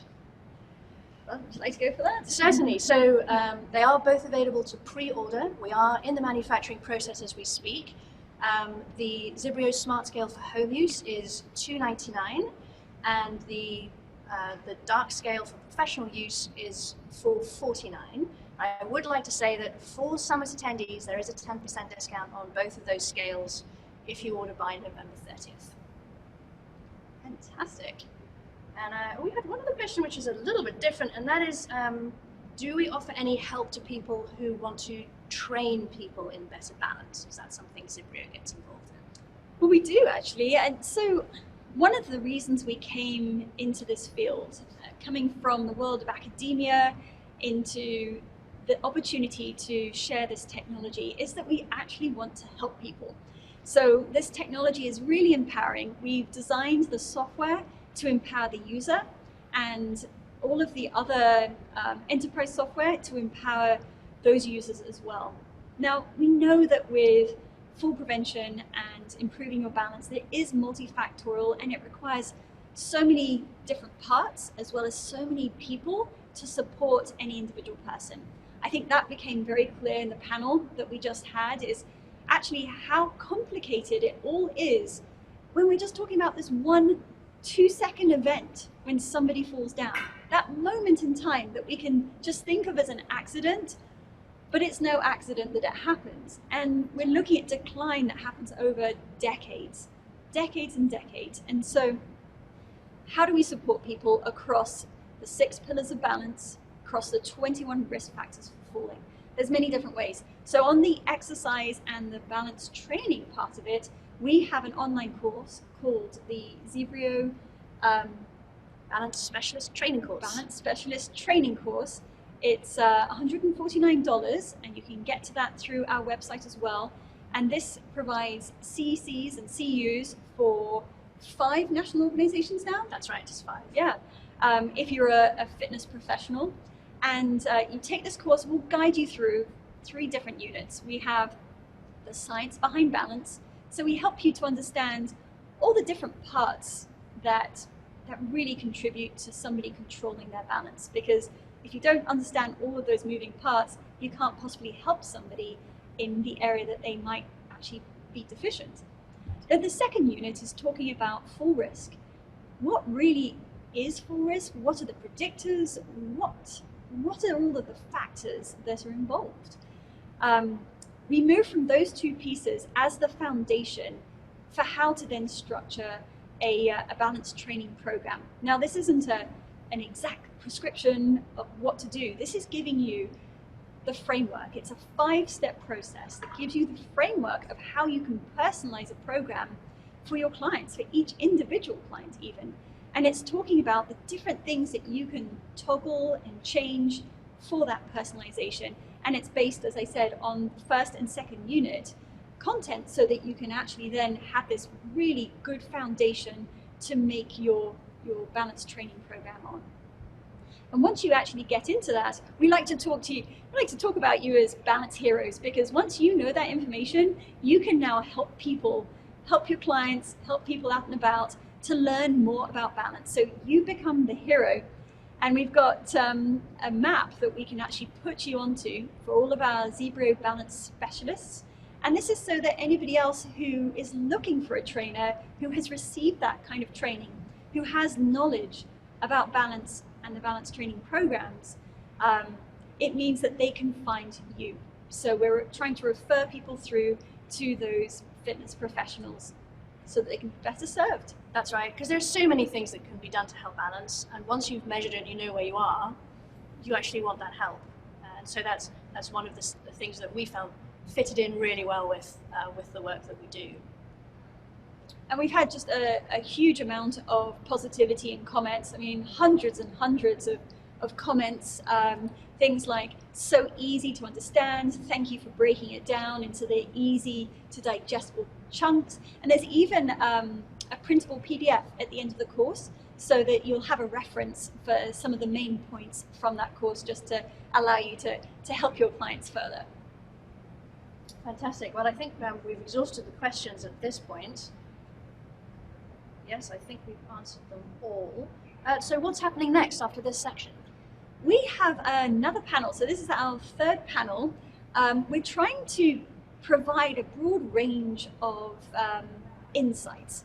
So from more of the fitness side, we just did healthcare and value-based care, and now we're moving into senior living and public health community.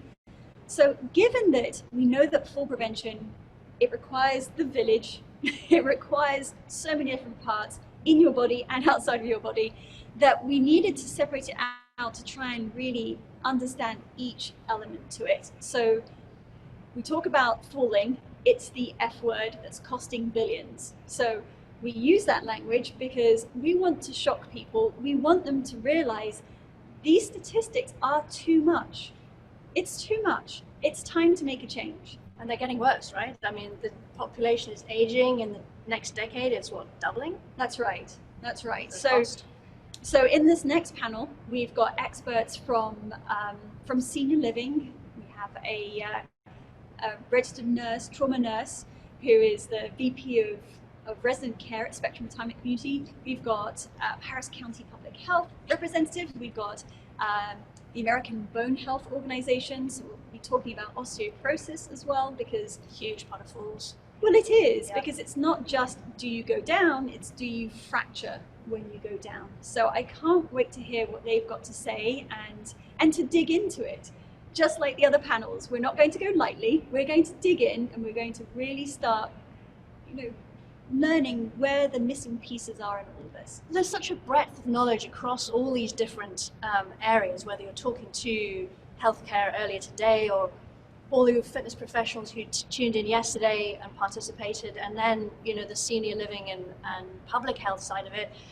And sometimes are all those dots connected? And I think we've all got so much to learn from each other, which is why having these people has been really eye-opening. I found that, and I hope you found that at home too, that there've been things that you haven't yet come across or have consolidated something maybe that helps us all move forward as a community to solve this.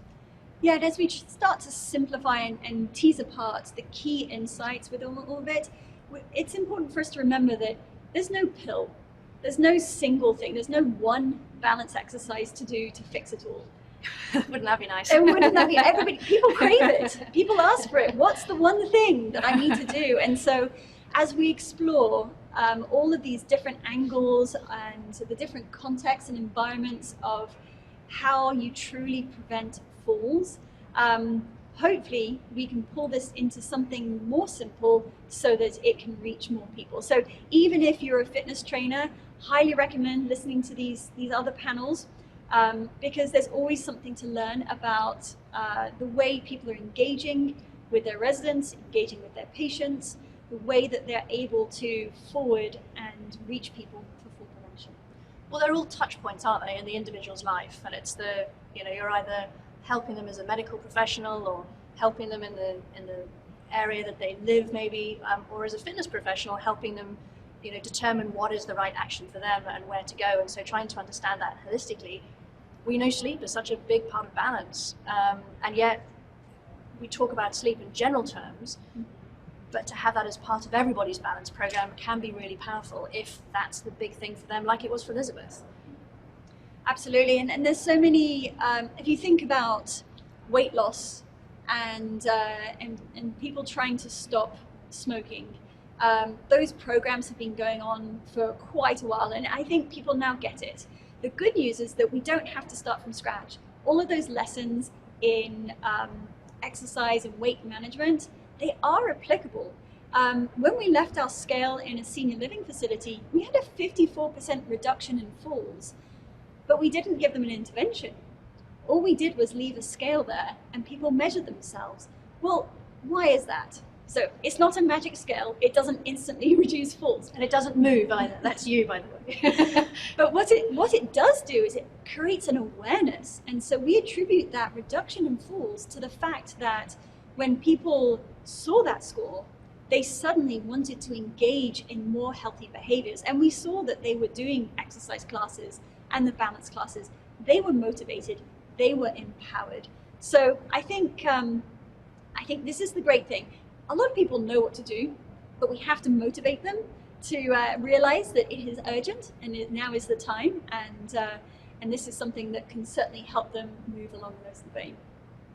That's right. It's about doing that little thing today, isn't it? And I think particularly if you participate in a community, and we saw it in that particular community, there was some friendly rivalry going on, a little bit of competition, and certainly a lot of encouragement within the group that progressed the most. Either, there's no ways you're scoring higher than me next week, or come on, Jeff, you weren't here last week, you missed out, it was fun, come along. And that was a really powerful thing to see too, that here were people that were taking control of their lives in their 80s and 90s and saying, yeah, I can do this, and the scale showed me it made a difference. We saw that at the National Senior Games. We had a booth, we were testing, we had lanes that people walked into and they tested themselves. And we had a character, we nicknamed him Ping Pong Jim, because Ping Pong Jim tested himself, 5 times across the games, but he would go off into the ping pong hall and he would gather his friends, he would tell them all about it, and he kept bringing groups upon groups upon groups. And they had a great time because here they were, they are senior athletes, they are interested in their health, and they were chatting, they were measuring themselves, and they were learning, and it was very social and pretty brilliant. It was great, wasn't it? And that was some of the reason why some people came back the following day, because they needed to beat Jim, or vice versa. That's right.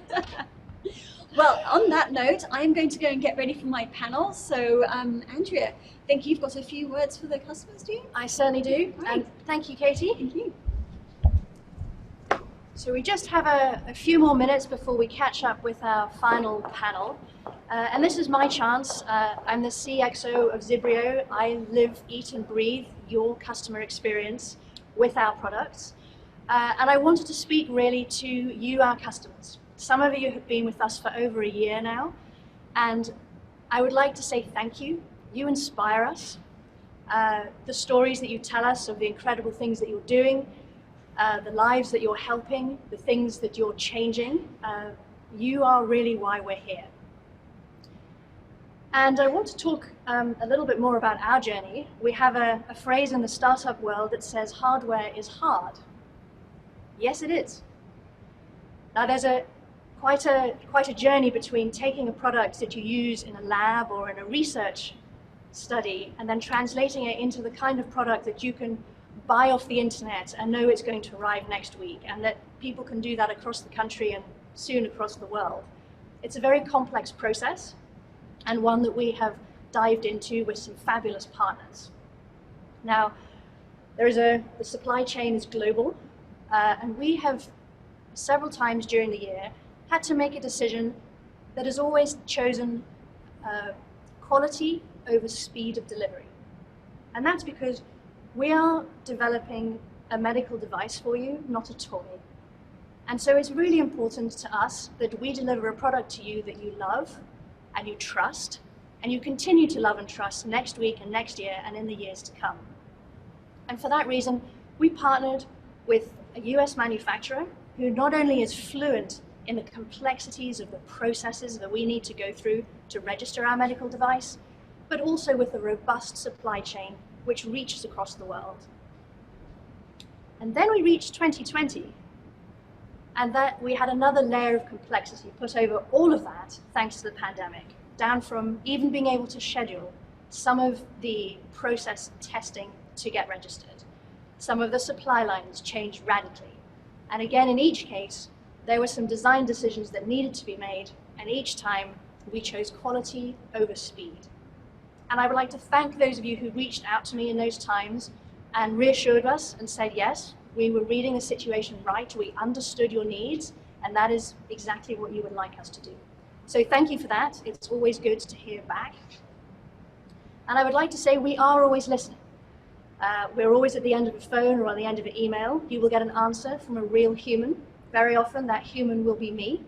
And so I encourage you to keep that information coming. It helps us redefine the products that are coming down the road to make sure that we continue to deliver things that you need and that you want. And now there is one more segment, a piece which I've been looking forward to all summit so far. And that is, about a month ago, we announced a competition, and we invited you to write in and to nominate an older adult that you care about, that you're helping to age in place, to be independent. And we invited you to nominate them to be a winner of one of 2 smart scales for them to use in their own home. And we had responses from all over the country. They poured in, I've read them all, and it was so difficult. There were so many wonderful stories of people overcoming great odds, serving their communities, and doing incredible things. Now, none of these people are celebrities. They're all normal people doing the job of normal living, and they're doing an incredible job at it. And so I am deeply proud and moved to be able to recognize this and give away two of our very first scales to two of these lucky winners. So first of all, I'd like to introduce you to Bob. Bob is 84 years old, and for many years he was the main caregiver to his wife, who had a number of health issues. His wife sadly died 5 years ago, and Bob, who lives in a rural, small community, not lots of access to different health services, realized he needed to make some changes in his life. And he met Mary. Mary runs a non-profit exercise class for older adults in that community. And through her help, Bob started to exercise more. He now walks 3 miles every single day. But more than that, he's really given back to his community. He is a photographer, and he frequently gives his time and his materials to help support not just the exercise class, but other groups and businesses in his community. Now, when the pandemic hit earlier this year, they closed down. Fortunately, in the summer, they were able to exercise outside, but with the winter coming on, and they're in the north of the US, which gets a lot of snow, Mary was worried about, how do I keep everyone safe where the room we're in is too small to socially distance and exercise? And Bob took up that challenge and secured not only a location, but the funding to be able to open the exercise class in the wintertime. And so Bob, you inspire us. And thank you to Mary for nominating you. And I'm delighted to say that you are one of our winners of a ZIBRIO Smart Scale to use in your own home. So thank you. Now, the second person I'd like to introduce you to is Dottie. Dottie is 95, and she's been an athlete all her life. She's won numerous medals at national and state games. She's run 5 marathons, yes, all the big ones you've heard of. But 2 years ago, when she was 93, Dottie fell out of bed and broke her hip at 93. Well, her doctors told her family not to expect her to live. And Dottie had other ideas about that. She came through the operation, and her doctors and therapists told the family she's going to need a wheelchair and probably a walker for the rest of her life. Well, Dottie had other ideas about that too. She found the right rehab partner, and she worked consistently. And only 1 year after that hip fracture, she was back competing at the National Senior Games in Albuquerque last year, where she not only participated, but she won medals in the 50-meter and 100-meter races. What an inspiration. Dottie, you are magnificent. Moving forward to 2020, she lives in a lovely senior living facility. But when the pandemic came along and shut everything down, her family could see a frailty coming through her when they spoke to her over the phone. She's such a gregarious and active person that being under lockdown was seriously impacting her health. So they drove up and broke her out, brought her back home, and since then she's been doing like the rest of us, using Zoom and YouTube and working on her strength and fitness, and she's back up to where she wants to be. And she's continuing to go strong at 95 years of age. So Dottie, thank you for your inspirational story. It's great to know for all of us that even when life knocks us down, there are ways that we can fight back. And you've proven us to us many, many times. And so I'm delighted to also award you a ZIBRIO Smart Scale to be able to use in your own home. And that will be winging its way onto both of you. As I said before, we are in the production process. We are getting very close to being able to send those items out to you. There are a few more checks, a few more bits of paperwork that we have to go through, and making sure that our supply lines remain strong. And then we will be notifying you with the exciting date when you too can open your own ZIBRIO box and have your own ZIBRIO Smart Scale.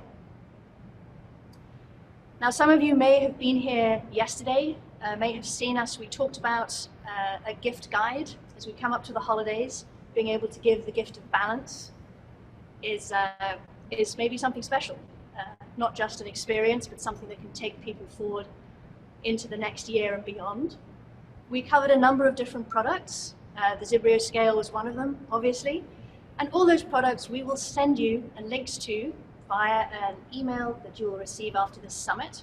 Some of them have special discount codes on for you, and the others have all the other information, including reviews, honest reviews given by the ZIBRIO team.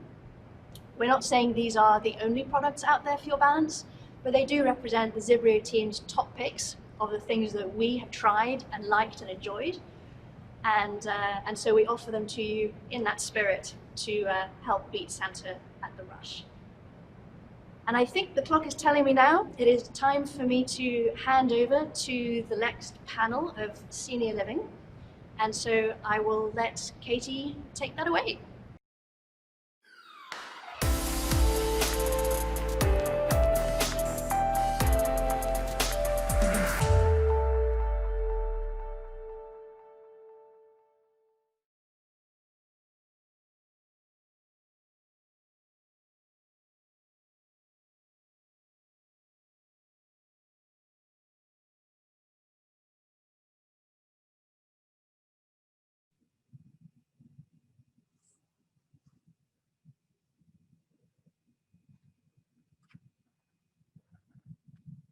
Hello and welcome everybody. We are on our last panel. Thank you so much for being here. I am Dr. Catherine Forth, the CEO of ZIBRIO. And this particular panel, this one is called Falling. It's the F word that's costing billions.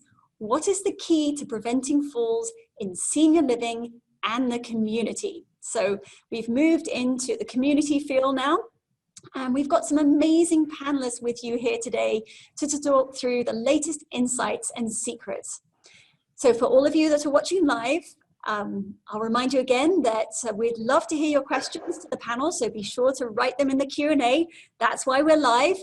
We didn't want to record this earlier because we wanted to give you a chance to ask your questions. So with that, let's welcome our panelists. We'll start off with Kathleen Cody. She is the Executive Director of American Bone Health. She brings over 40 years of executive management experience to challenges surrounding the public education of osteoporosis and fracture prevention. We have Stephanie Haley Andrews, who's a registered trauma nurse and a Senior VP of Resident Care at Spectrum Retirement Communities. Stephanie oversees the care in many, many assisted living and memory care facilities. About 50 of them, isn't it, Steph? It's a lot of them. Then we have Anne Owen, who is the Vice President of Clinical Programming and Development for Legacy Healthcare Services. It's a therapy provider in senior living settings. Anne is a speech-language pathologist by training who promotes interdisciplinary collaboration in the assessment and treatment of functional challenges faced by seniors, including those that increase the risk of falling. We have William Hudson, who is the COO and CFO of Harris County Public Health. William has over 15 years of healthcare and public health experience, including serving as the agency's Director for Health Transformation and Director of Public Health Innovation Lab at Harris County Public Health.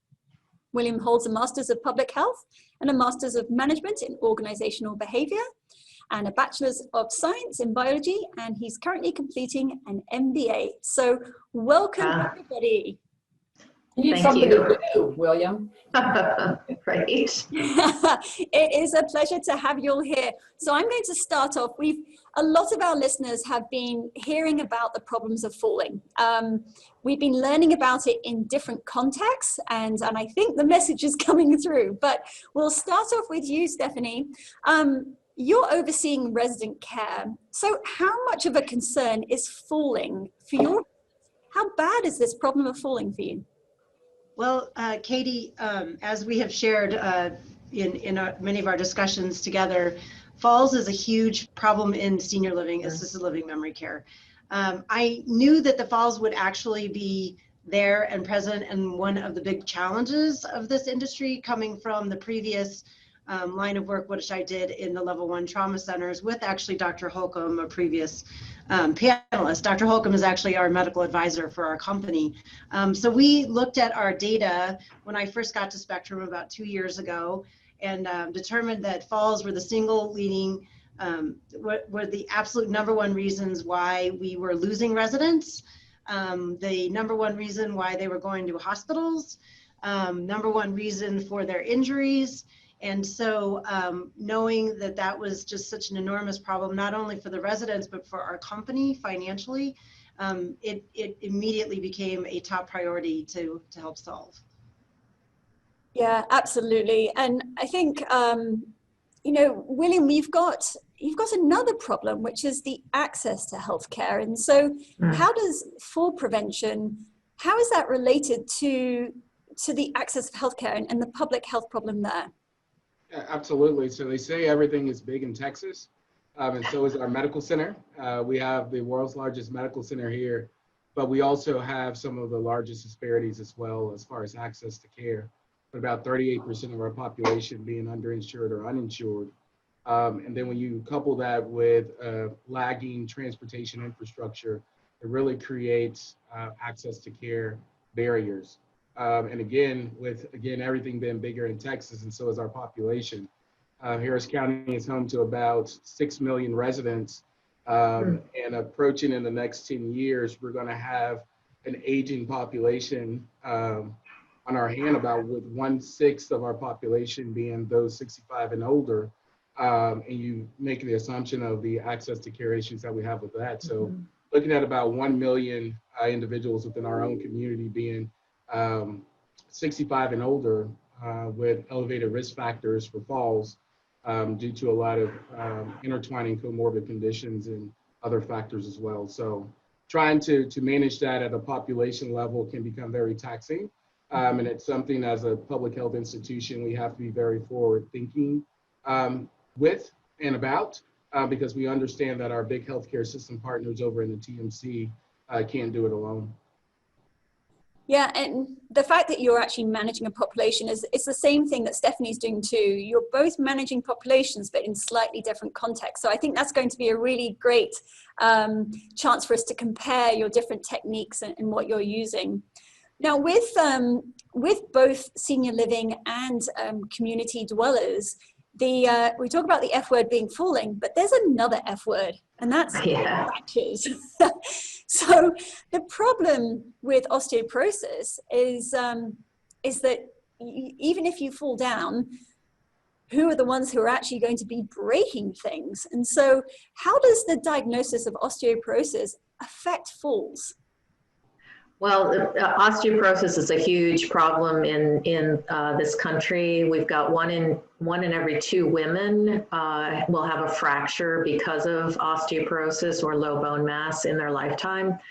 And one of the biggest things we can do to prevent fractures is to keep people on their feet. So I'm really glad for the work that you're doing. But you know, a lot of times people will say, well, I don't have osteoporosis, I only have osteopenia, and that's considered low bone density, not osteoporosis. But we know that that only 37% of the fractures happen in people who have osteoporosis. The rest of the fractures are happening in people who have osteopenia or low bone density. So the diagnosis itself is not the only thing that's going to protect you or cause you harm as you look at aging and losing balance, losing muscle mass, and losing bone density. Yeah. Well, and there's so many things at play here. We have to think about so many things to try and prevent falls. Is that the reason this problem's not going away, because it's multifactorial? I think it's certainly a large part of it. And I was listening to the panel before. I think the other piece about what makes it so difficult to wrangle this problem to the ground, if you will, is that we still have a fairly fragmented approach across our whole healthcare system. Yeah. We're still, you know, William's got his population and group of folks and issues he's working with, and Stephanie and I, my organization with senior care, we have that population. And so I think that's another part of the problem. But with respect to the number of factors, I think the hard part about that is who's going to get their hands around all of those factors, and how do we mitigate those in any one place? Yeah, I mean, it's a huge challenge. And I'm glad that you mentioned the previous panel, because they came up with some conclusions, and they really identified 5 areas in value-based care. And so I'd like to know, in your particular context, whether you believe this is true or not. So I'll go through each 5 of them, and if you have a comment from your particular environment and surrounding, then do speak up. So the first one was high touch. They believed that there was frequent touch points with the population, patients, etc., was necessary. What's the view there? Well, I can speak to that. I can't remember which panelist it was, but she said that none of her parents don't read any of the materials that the doctors give them. And so one of the approaches that American Bone Health uses is that we actually go into the community, or now virtually, to try to connect with individuals and explain to them about the factors that will keep their bones strong, that will keep their muscles strong, that will keep them aging independently. It's got to be, people really need to be motivated to do those kinds of things, and high touch is incredibly important. Yeah, Kathleen, I couldn't agree with you more. We have a dynamic group here at the agency that really leads our senior program, whether it's from doing self-management programs in our community centers, or even really engaging people to let them know that you're still here, we still see you, you're still alive. And it's, whether it's through our Tai Chi programs or some of our other things that we have going on here. But those touch points are essential. Those touch points are what keep individuals from entering into the ED and allowing them the independence to live and the ability to stay within their own environment in which they're comfortable in. And so absolutely, whether it's through an app, whether it's virtually, or whether it's through when COVID decides to go back from where it come from, whether we convene again in our own community centers. But absolutely, touch points are essential, especially as we move away from a fee-for-service model to a value-based model, where it's more advantageous to keep an individual healthy in their own home than in the disease continuum within the 4 walls of one of our systems. Yeah. Right. And so, Anne, you have a high touch model, because that's what physical therapists do. They're most definitely there. Is there, do you see anything in the future for increasing touch points outside of the therapist and patient in-person relationship? Well, I think we've had to dabble in, we've been forced to, the telemedicine aspect of care, virtual care, because of the pandemic. And I think that's certainly an avenue that we need to consider and incorporate. Our payer sources create some challenges in terms of reimbursement, but I think that being able to communicate with residents / patients virtually is something that will play a big role. And it's just a phone call, it can be very helpful for that touch point. I want to say too, and I was thinking this with the other panel, the high touch, and not to steal your thunder, Katie, but education is a piece of this too. And one of the advantages that physical therapy and occupational therapy, as far as that goes, one of the advantages that those services bring is that those therapists can see the patients more frequently than their primary care provider can, and provide that high touch at a high skill level. So maybe to recognizing some needs or issues that are popping up before they become a bigger problem. So we have that advantage, and it's one of the great things about practicing where we do in in assisted living, independent living, memory care, senior care living settings. We're able to provide that high touch and have those eyes on folks. Yeah, and so with the advent of incorporating more telehealth, telecommunications, various different types, with residents, patients, community members, what's the proportion of it? Sharon Kim mentioned from Blue Cross Blue Shield, she said, it went from very low to quite high engagement at the peak of the beginning of the lockdowns, but then it's stabilizing a little bit around 20% perhaps. Well, that's what she believes. It's leaning towards that 20-30% touch points being more of a remote touch point. I'd like to hear people's views about what do you think is that sweet spot of, if you're trying to increase touch points, what percentage would be right with your particular population? So Steph, what about you? What do you think? Is it even appropriate in assisted living and memory care? Oh, that is the most appropriate. And so one of the things that my boss, Brad Krause, he's the president and COO of our company, who hired me out of the hospital world, was he really had the vision of data-driven, evidence-based best practices. And his whole vision for resident care is, if we offer the best care, we're going to fill our buildings. That is not how most operators feel about care, offering the absolute best care. And so when I first got here, and just learning the industry, learning the business, I feel like I was quite frankly very shocked by how siloed all of the services are. PT didn't talk to my nurses weren't talking to family members, and so we've really done quite a bit of adjusting of really touch points. So we have doubled the amount of nurses in our communities. If you're in a leadership role in assisted living or memory care, you have to now have an LPN or RN. Nurses, we are just in that is just part of our culture to do high touch. That's in our nature. With this population and just seeing how they have struggled with telehealth and everything that was kind of thrown upon them with the pandemic, I feel like the actual physical touch points, not just the telehealth, is critical.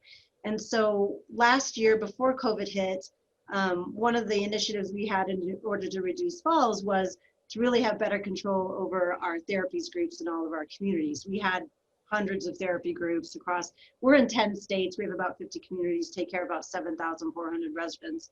And so we partnered with Legacy Healthcare Services because they are senior focused, and giving you a plug here, but they're incredible what they do and the way that they're in our buildings 5 days a week. Other therapy groups would come and go based on home health orders, and so we increased our touch points through that. And then just having more nurses, also using in entertainment and programming, especially during the COVID crisis, those touch points. And we're excited to actually bring them into some of the things that we're going to be doing with ZIBRIO as well. But I feel like the telehealth touch points are critical, but for this population, especially that has been so isolated for so long, the actual physical touch is critical. Yeah, I think it's obviously going to be, there's a certain split, there's a sweet spot where you can reinforce the in-person touch that occurs. So I don't think that anyone's thinking that in-person is going to ever be replaced by virtual, more of a supplement. I mean, when you think about it, even patients, if you're a new patient with a doctor, could you become a new patient just virtually without having ever seen them? I think that becomes difficult to get that connection with them. So, speaking of engagement, there is falling's a dirty word for a lot of people. They don't want to be a full risk. They're in denial about it. There's a strong aversion for people to even be identified, and that makes it very hard to receive information, that education piece. So how do you get engagement in your populations given that barrier? Kathleen, what about you? How is it easier to come at it from the osteoporosis angle? Well, we have a lot of different programs that look at bone health, from nutrition, from fall prevention, from risk factors. So, and all of our programs are very interactive. So we hope people leave each program with, you know, one or two things that they're going to do differently. And in terms of how we help people, we try to incorporate things that they can do in their home. They can incorporate into their daily activities, like, you know, practicing standing on one leg or doing some modified squats right before they sit down into a chair. So we try to give people practical things that they can do, especially now when they're trying to deal with all of this in their home because they can't leave because of COVID. But I also wanted to come back and say how important physical therapy and occupational therapy and the therapists are, because a lot of people as they get older really want to continue to do the exercise programs that they've done. And, you know, they need to be, if they're losing bone density, they need to really think about modifying those activities. And some of the best people to help explain how you modify an activity is a physical therapist. So, you know, we like to encourage people to continue to be active and do the things that they love to do, but they need to use good form and good posture, good body mechanics. And the best way to get that is through somebody who's been trained to help them. Yeah, and then gives them the good touch points in that very specific area as well, which is very important. Yeah, and that'll build their confidence, and they'll feel, once they know that they're doing it the right way, they can, you know, they can continue to improve both their strength and their balance, and that'll help them prevent falls. Right. Well, so William, your population's spread out and distributed. I mean, how on earth do you get engagement with your populations? Seems like a big challenge. Yeah, so a lot of it is really taking a more community-based approach, really through partnership and collaboration. When you think about what we're responsible for the health and well-being of a community of about 6 million people. And we're a government agency, we're public health. And if this pandemic hasn't shown you one thing about public health, you know that we don't have money raining down from the manors of heaven. And so really trying to figure out how to really get to the most high-risk individuals in your community and ensure that you're able to stretch your dollar the best way that you can. One of the things that we really have to do is really engage a lot of our community partners, a lot of our elected officials, a lot of our hospital partners, and really try to get them to understand the value add of investing in a public health program that brings value in a community setting and the offset in which that causes to their system. So there's a lot of that type of conversation taking place. But then there's also the engagement pieces of technology, which helps us augment and really try to figure out how do we best get to those most highly vulnerable individuals to know where we go with the furthering of an intervention, whether it's a home-based modification, whether it's a home assessment or something of that nature. And I think that's kind of where we ended up crossing paths with the ZIBRIO family, was being able to really bring some data points to a very qualitative self-management program that we were doing in the community. And what ZIBRIO allowed us to do, and the technology that you guys brought to the marketplace, was to really now put a qualifiable data point that gave a true baseline assessment to where I needed to go first and why I needed to go there first. And so that's kind of how we've taken an approach. And I have to say the relationship has been great. And the relationship has really helped us better assess, better triage, and better treat our community because it's ever growing. Yeah, so this comes down to the importance of data, and how does data allow you to help others better and empower them to help themselves? So across the panel, how have you utilized data? Is it something that's very important in your work? Katie, I'm such a data geek. Can I start? Go for it. I use data for everything. And that's another thing that's been kind of new, I think, in just assisted living. So one of the biggest challenges that we had, knowing that falls were the single largest reason for our residents the ability of these fantastic living with care us as long as they providers could, to break not down having complex robust ideas life, into simple and adoptable actually having practices catastrophic is something that tech falls nerds like myself will was never the quite be lack able of to a tech. do. I It was really looking is and looking amazing. and looking for a technology. One thing that stands out for me inexpensive across the panels that we've technology seen that would over help these 2 predict days fall is how risk. important it is And to maintain when that Dr. variety Holcomb, like in all your of this came mobility together, routine.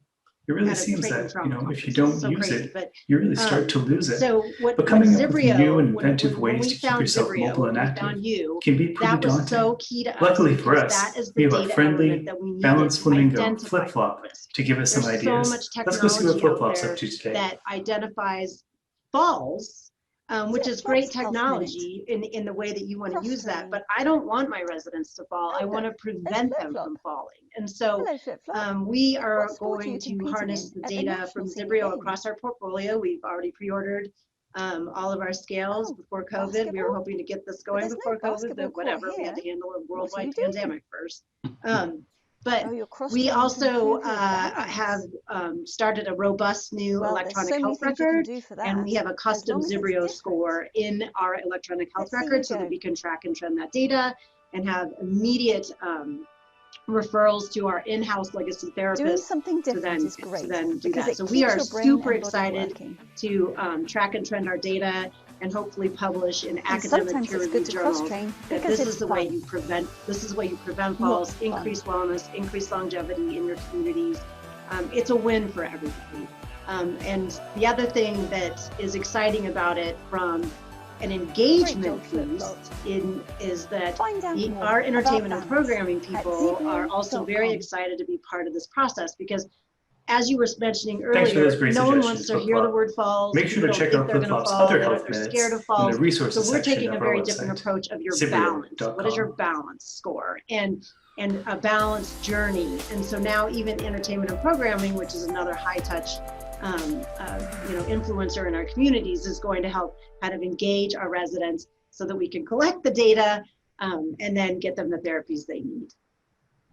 I think the data also helps. And Oh, I'm now, sorry, Ann. I think it's time for the moment I we've think all the been data also eagerly helps awaiting. motivate I know I the have people been. to, Our team at people are ZIBRIO has been naturally working kind of tirelessly, competitive.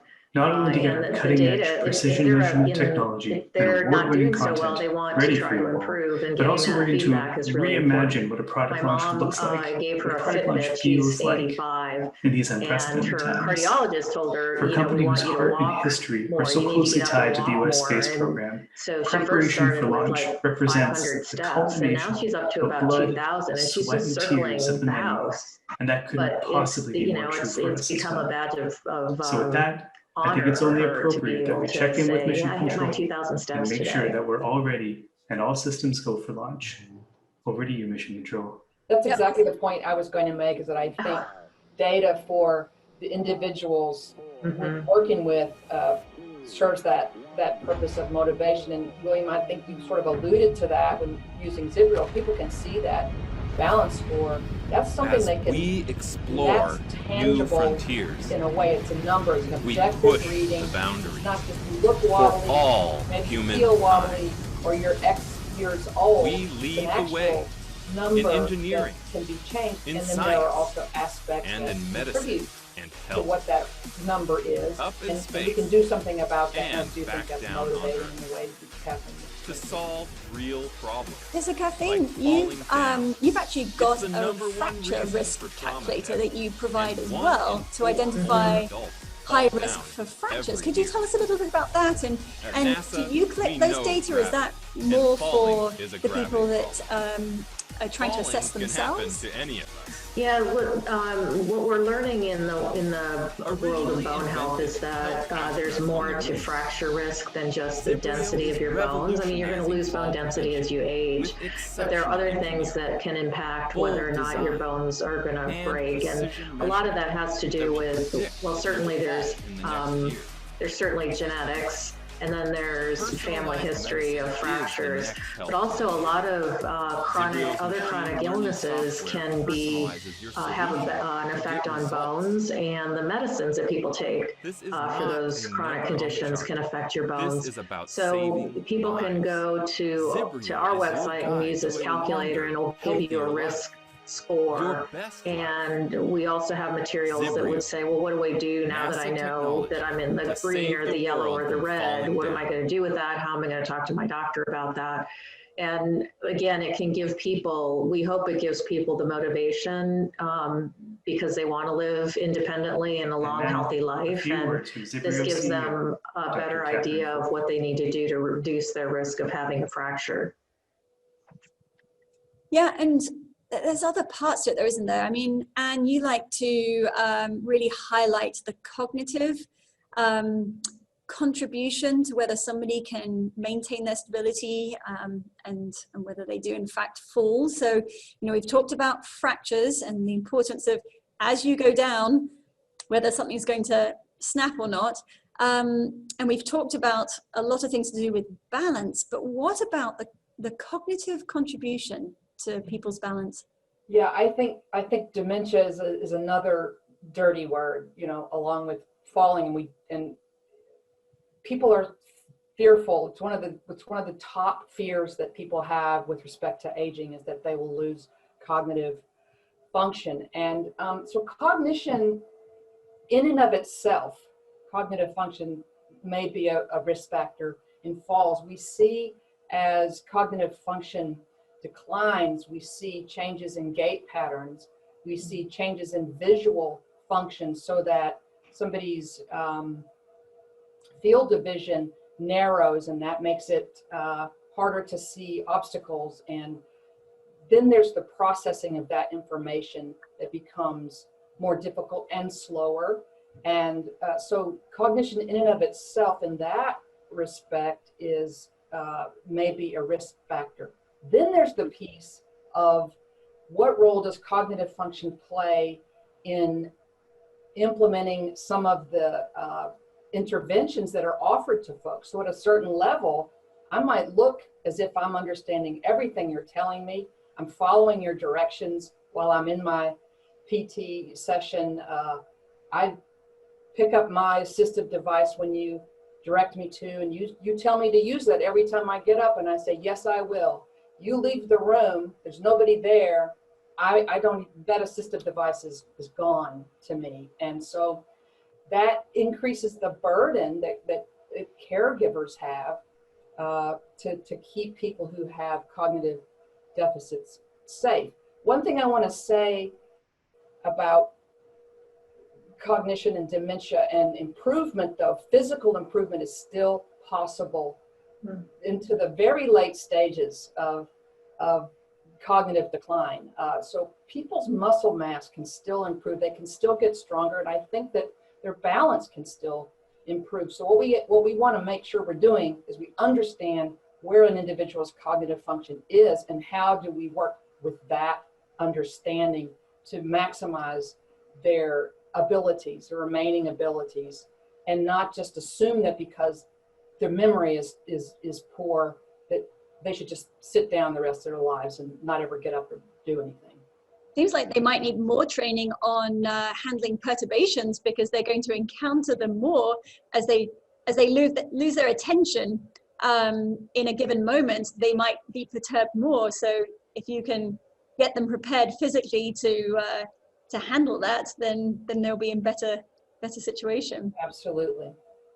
So William, I'm sorry. I wanted to just add on to that, Anne, that we had done a study a number of years ago, and we had a community exercise program, and it was our hope that we would prevent falls by having this community exercise program.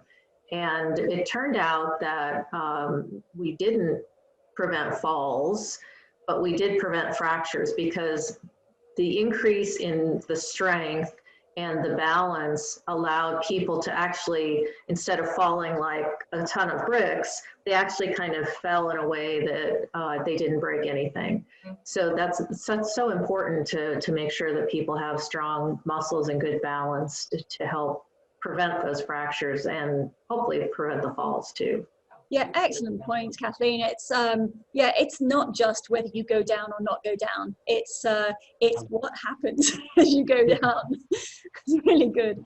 William, you mentioned to me that part of your vision and your objective is to put the geriatrics department in the back of your car in the trunk and drive it around. How, you know, to create access to people, how, I keep asking them almost the same question, which is, how do you do that? How do you, given the cognitive state of some of the people that you come across, how do you bring geriatrics to them? Yeah, so I think it starts off with the right people on your team, and our nutrition and chronic disease team, and our individuals who actually lead up our senior programming are members of that community. And so it's more of a level of understanding that it's coming from someone who has maybe had a lived experience, much like the client in which you're trying to serve, and someone that is reflective of that. I think earlier on we had a conversation around actually how I got to public health, and how I got to public health was I actually worked for a big healthcare institution in the retail healthcare space with sports medicine and imaging. And I would consistently see some of what we say on the chronic disease side with hypertensive folks, or the frequent flyers through the ED, but I kept seeing frequent flyers through the sports medicine and rehab. And it just was happening because it was a hip replacement this time, and the next time it was a knee replacement, and this time you had a dislocated shoulder. And it was, what was happening was that the individual found themselves trying to remain that independent person that they were 40 years ago, and they were not actually getting the right interventions at the right time. And between surgeries or hospitalizations, there was nothing happening in between. And so when I left the big system, my mission was to come to public health. While my eye wasn't exactly on fall prevention, it was on how do I keep people in their own communities and keep them out of the system. No threat to the system, did great work. But when I started watching my own parents age and become more codependent and dependent, but still have that desire for independence, it really became evident to me that we have to do something in between. And so we set forth on an agency-funded program for fall prevention, hired the right folks, and we got out there. And one of the things that you really have to get people to engage is engage in the vision and engage in the story. And Kathleen, I think you made an excellent point with the data elements of putting data in the individual's hand and not using it as a business tool to guide your financial baseline. But, and you're hearing from the finance guy here on the call, but the value of putting those data points in the hands of individuals by individuals who have the lived experiences or in their own community, and then doing it in a place in which we say in public health, where a person lives, learns, works, worships, and plays. They're not coming to my facility, I'm actually going to them. And so the concept of democratizing geriatrics in the trunk of my car, I mean, that's where we come from. Public health, we set out on a mission here at Harris County to put our entire department on 4 wheels. You know, we looked at all the health access issues we were having. We looked at the state of, you know, healthcare access in our community and said, how long are we going to continue to tell this story of transportation being a barrier to care? How long are we going to continue to tell this story about insurance being a barrier to care? So we said, hey, look, let's put it on 4 wheels and let's roll it out to the community. So we knew that our seniors found comfort in convening at their own local community center. Come in there, they get a fresh hot cup of joe, they sit down, have a great conversation. But how could we seize that moment? And how could we then use the individuals in which they trusted in the community in which they live to now become the advocate for their health? And now we go around as the health department and use their platform to amplify our voice to get our message out. But then it came to, well, what do I do next? I have the audience now, they're captive, they're engaged, they're here. So what do I do next? And one of the things that we did next was we found you guys. And we said, hey, look, we want to take this a step further, because while Jim may be here at the community center, I want to know what happens to Jim when he goes back home. And I want to know if Jim has an environment in his own home that is conducive for him living an independent life. But how do I choose Jim over James? Well, I need to figure out certain data points, and that's where ZIBRIO comes in. And it's from that, looking at the severity and the assessment, that we're able to figure out how we're going to go, where we're going to go, why we're going to go. And then that's how we put geriatrics in the trunk of a car across a landmass of 18,000 square miles, which is the size of the state of Rhode Island, which is the size of our county. And how do I do that on an underfunded budget? And that's how we did it. Wow, Katie, I love that guy. This is great. This is great. I mean, William for president. Yeah. Well, I mean, the same thing happens in bone health. You know, only 20% of people who break a bone are ever evaluated for the underlying cause of the fracture. And I mean, that's a criminal. You know, I mean, because somebody who breaks a bone is like twice as likely to break another bone within a year. It's like, this is nuts. We need to be getting people evaluated. We need to be helping them understand what nutrition they need to be working on, what physical activity they need to be doing, what kind of home modifications to do. And it starts with that bone health evaluation right after the fracture. Yeah, it's a complicated set of psychological issues too, because you've got the aging person, and they have their own views on things. Then you have the adult children that get into how yeah, and so, you know, when we had an implementation of senior living, we talked to the activity directors, and we said, okay, do they look different when their adult children come in? And they said that, yeah, as soon as the adult children turn up, suddenly, you know, they try and pretend to be what the adult children want them to be. And so we asked the residents that were using our technology, have you shared your score with your family? And they all said no. But then when we asked them, well, we don't even have to ask them, have you shared it with your friends? Because they are literally shouting down the hallway, I got this, go and test yourself. come on, let's go. So, you know, I think the way that we have to recognize this complex relationship. So Stephanie, how do you, in assisted living, where there is care that needs to be overseen, you know, how does that relationship, is it a barrier? Is it, do you include the family in decisions? How does that go?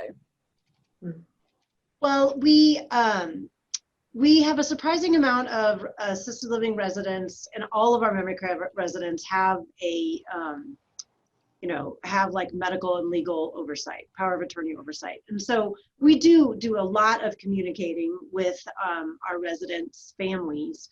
But so it's kind of, it's their preference. You know, they're living in their homes, so it's not something like we're mandated to communicate this.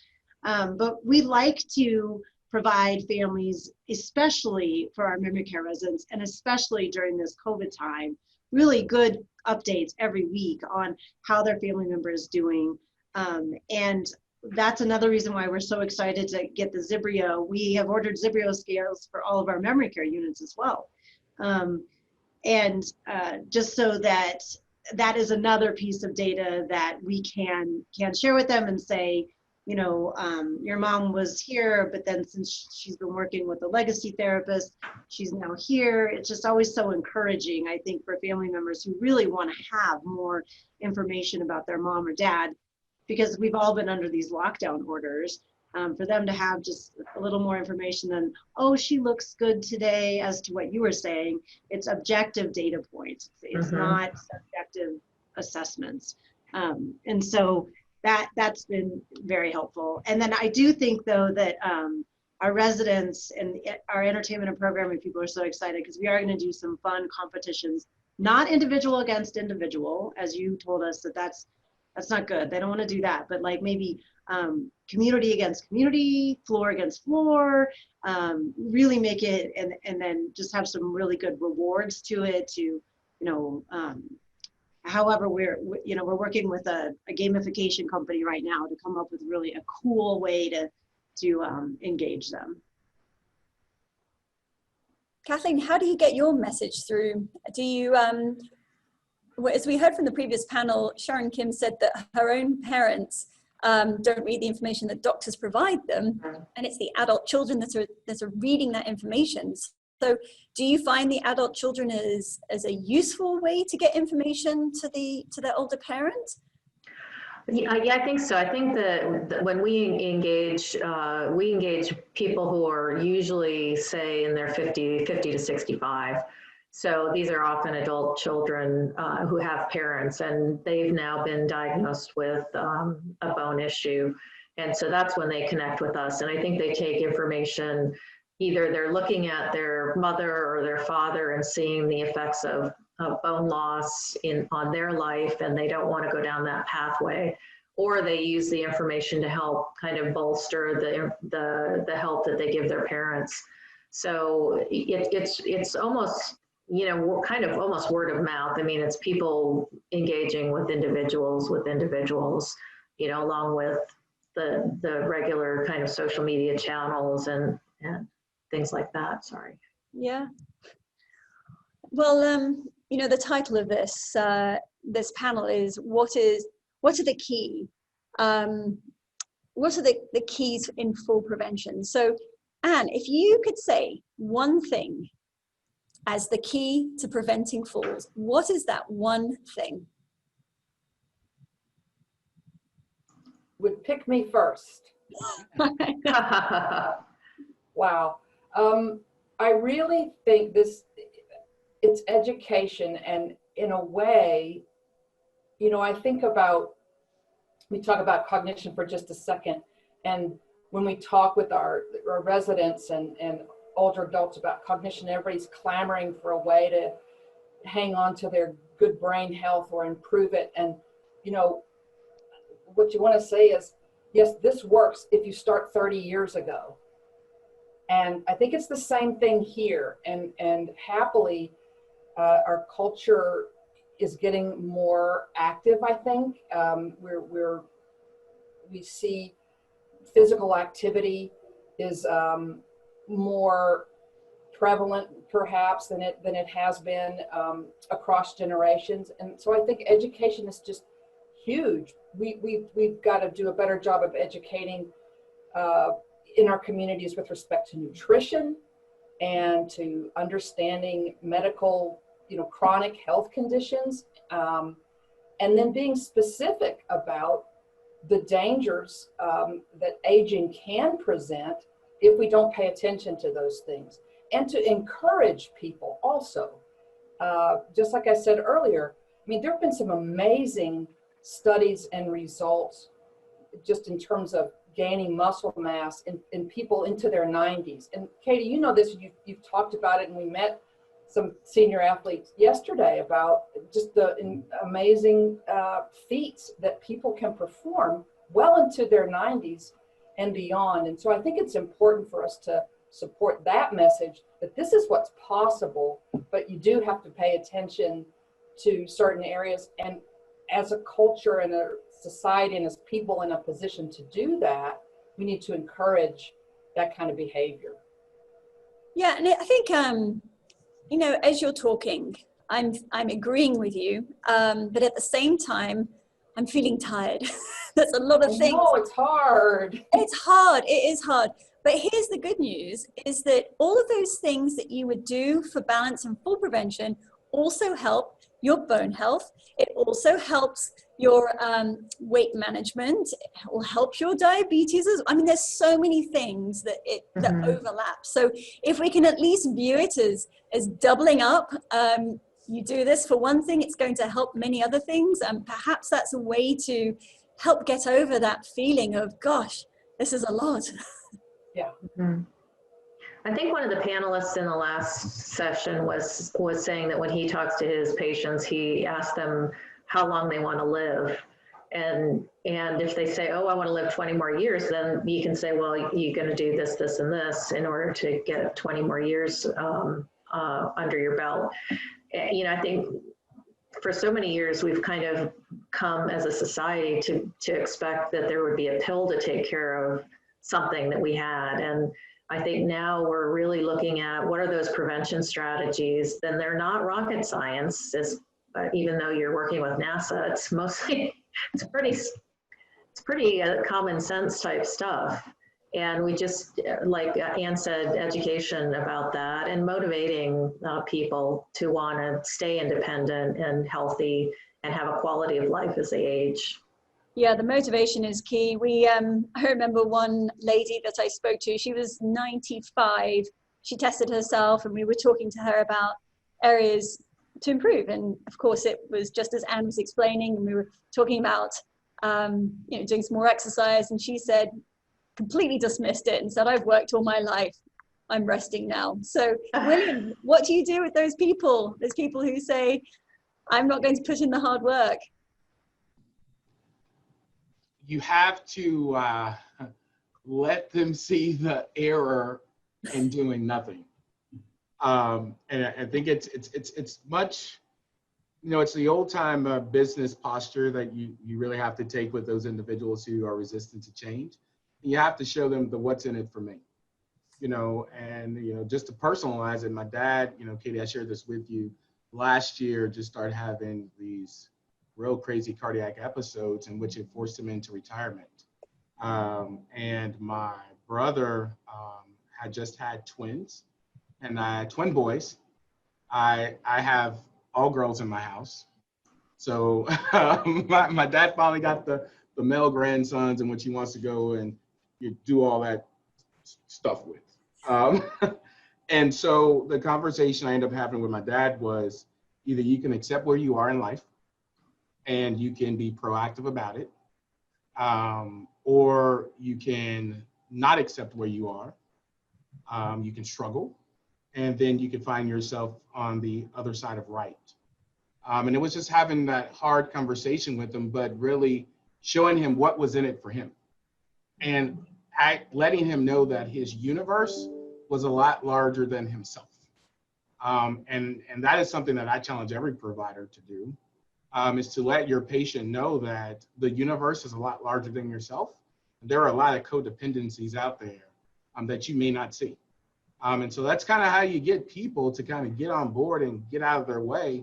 But I think it's also not just a story for the patient, but it's also a story for the adult caregiver like myself. And it's also a story for the provider providing that care, to create a space to where the ecosystem gets broadened out enough to where individuals can understand the bigger picture. But what's in it for me? That's the old time business baseline. In order to get your customer engaged, you got to let them know what's in it for me. And it's the same thing in order to get a patient or a parent or anyone that is aging in place, to get them to understand what's in it for me. I'm hearing that's a key thing that's necessary. I think you just answered it. Good job. Well, we'll go to Kathleen then. Kathleen, what's your key? So if we've now got the education from Anne, we've got need to really help that patient understand their universe and understand what's the value proposition for them. Those are our two keys so far. What is key for Kathleen? I think people need to know kind of their baseline or what their risk is, so that they have something to work from. And that's both in knowing your risk of breaking a bone, or knowing your risk of your risk of falling, or knowing your risk of having diabetes. That is really important information, and it really can empower somebody to make changes. So if they know where their baseline is and they have an idea, as William was saying, of where they, what's in it for them, they want to live to take those two grandchildren to the baseball game, that will motivate them to do something different. Yeah, I totally agree with you. I mean, feedback cycles and behavior change, they go hand in hand. If you can't actually quantify something to see that behavior change, you're not going to motivate people for very long. There's only so much willpower out there. Well, Stephanie, you now have the honor of taking the anchor leg of the key. So think carefully and bring this one home. What is the key for preventing falls? So, Katie, I've been thinking about this really for 2 years. And I actually thought about this before I got here, because working in the trauma world, 60% of our patients were geriatric falls. And so I got very used to taking care of them. And I also understand the burden on the healthcare system of geriatric falls. So this is a problem that I've wanted to solve for a long time. And the key to fall reduction is collaboration. It's absolutely collaboration between healthcare providers. It's multidisciplinary. And again, that was one of the things that I noticed coming into the senior living space. And also a lot of senior living, assisted living, a lot of these companies, I feel like they purchase a piece of equipment and they throw it in the community, and that's supposed to solve the problem. It's like magic bullets. There's no magic bullets in this. We have to approach this from a collaborative, multidisciplinary healthcare approach, which is exactly what William is doing out in the roads too. So that was one of the key things to us before we even got our ZIBRIO scales, was to increase nurses in the building who would have a collaborative healthcare relationship with our legacy healthcare therapists.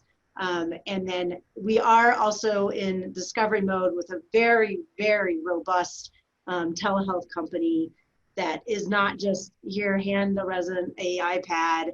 It's someone who can offer 8 subspecialties. So it's all about providing true healthcare in an area, especially in senior living, that has tried to hide healthcare for years. Well, guess what? They're coming to assisted living and memory care because they need healthcare. So I feel like collaboration really is key.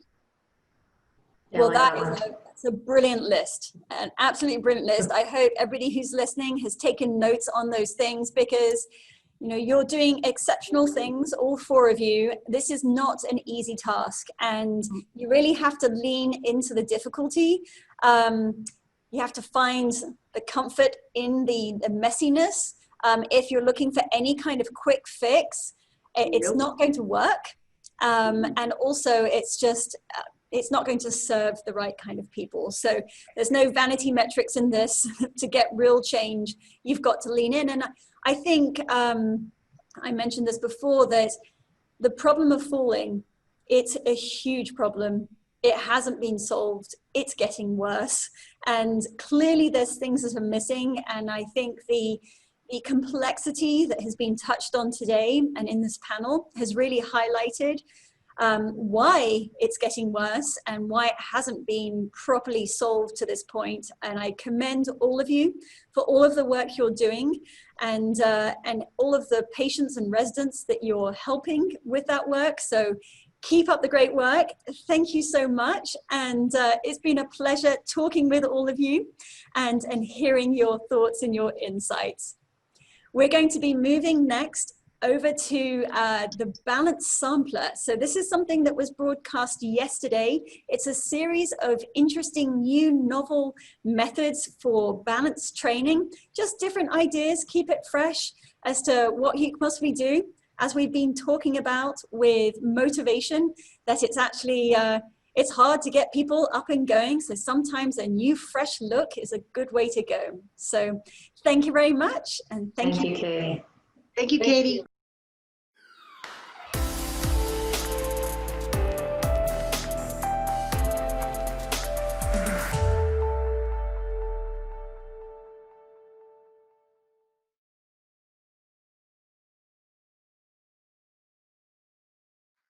Hello, everyone. It's great to have you here. My name is Andrea Case-Rogers. I'm the CXO of ZIBRIO, and I'm really excited to introduce this next segment, the Better Balance Sampler.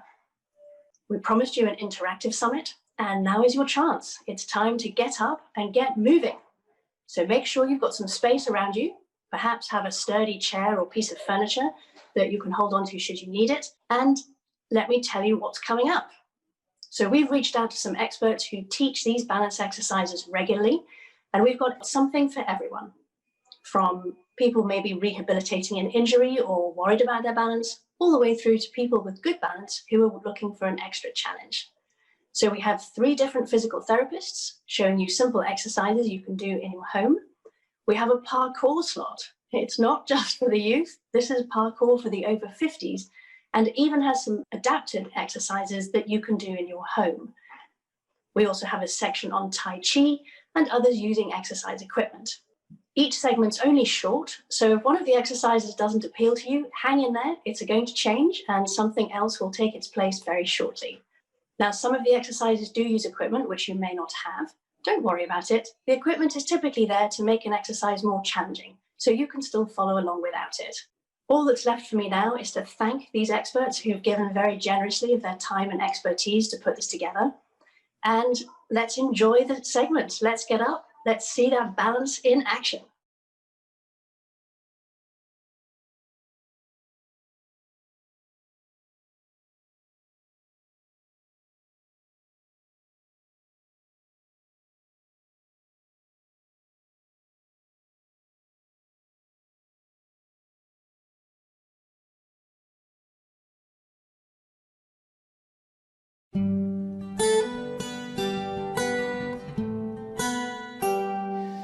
Tai Chi is proven to improve balance, and we do that not just by doing the movements, but by applying the underlying principles to those movements.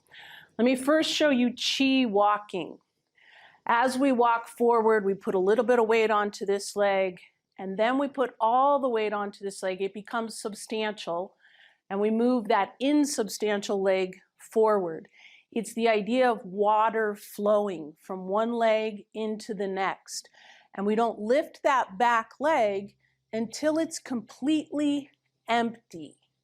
That's the idea of substantial and insubstantial. We can also apply that to another move called kick, smash, and box the ears. Allowing this leg to become completely substantial, this leg is insubstantial, we can lift because it's light. Kick, smash, lowering our center of gravity, and box the ears. The other principles that are important in that movement are keeping our columns intact. We have 3 columns, one straight down the center of our body, one through each hip, one through each shoulder, through each hip. We want to keep the shoulders above the hips as we kick, smash, and box the ears. We're also moving from the dantian. The dantian is 2 inches in from the belly button, 2 inches down. That helps keep our columns intact. As we kick, smash, box, we lower our center of gravity, which is actually being rooted and grounded in Tai Chi, move from the dantian, and we keep our balance. We don't move from our shoulders like this. We don't fall forward. We know where our weight is. We keep our columns intact. We move from our dantian. And that's how we keep balanced in Tai Chi.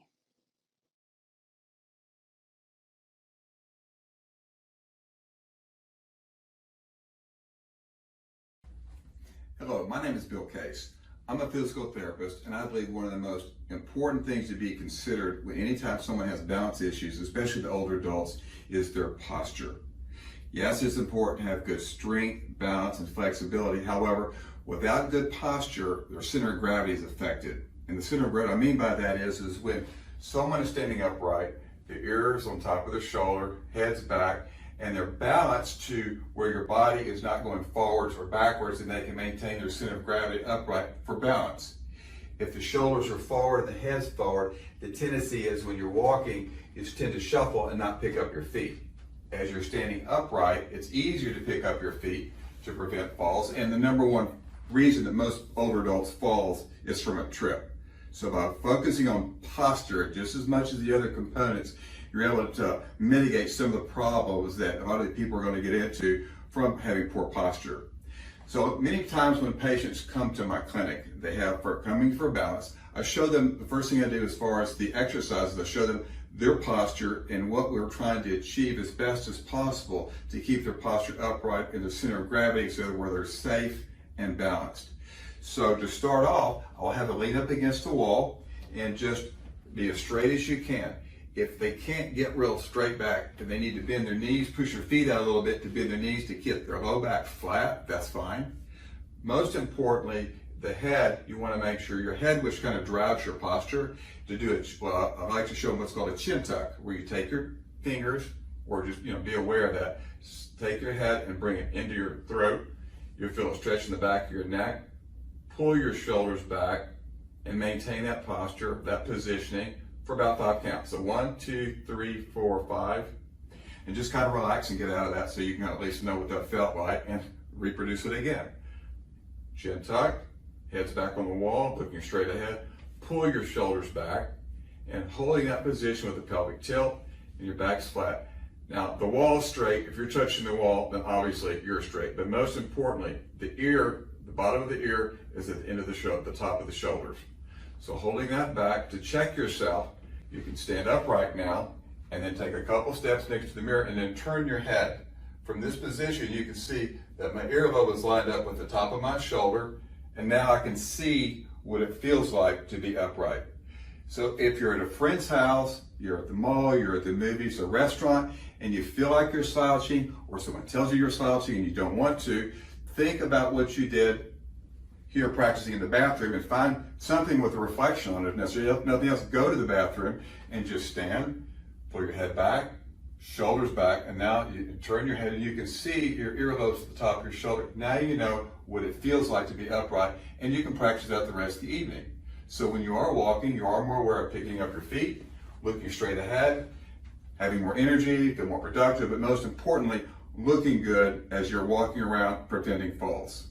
And this is something that I try to get people to practice every day for 30 days. Once you've done it for 30 days, the awareness of doing it becomes more of a habit, and it won't be so arduous to get up there every single morning and do that. This is just a reference point to get you started, but once you get into it, all you really need to do is just find a mirror and see what it feels like to pull your shoulders back, head back, turn, see that you're upright, and then just start your day.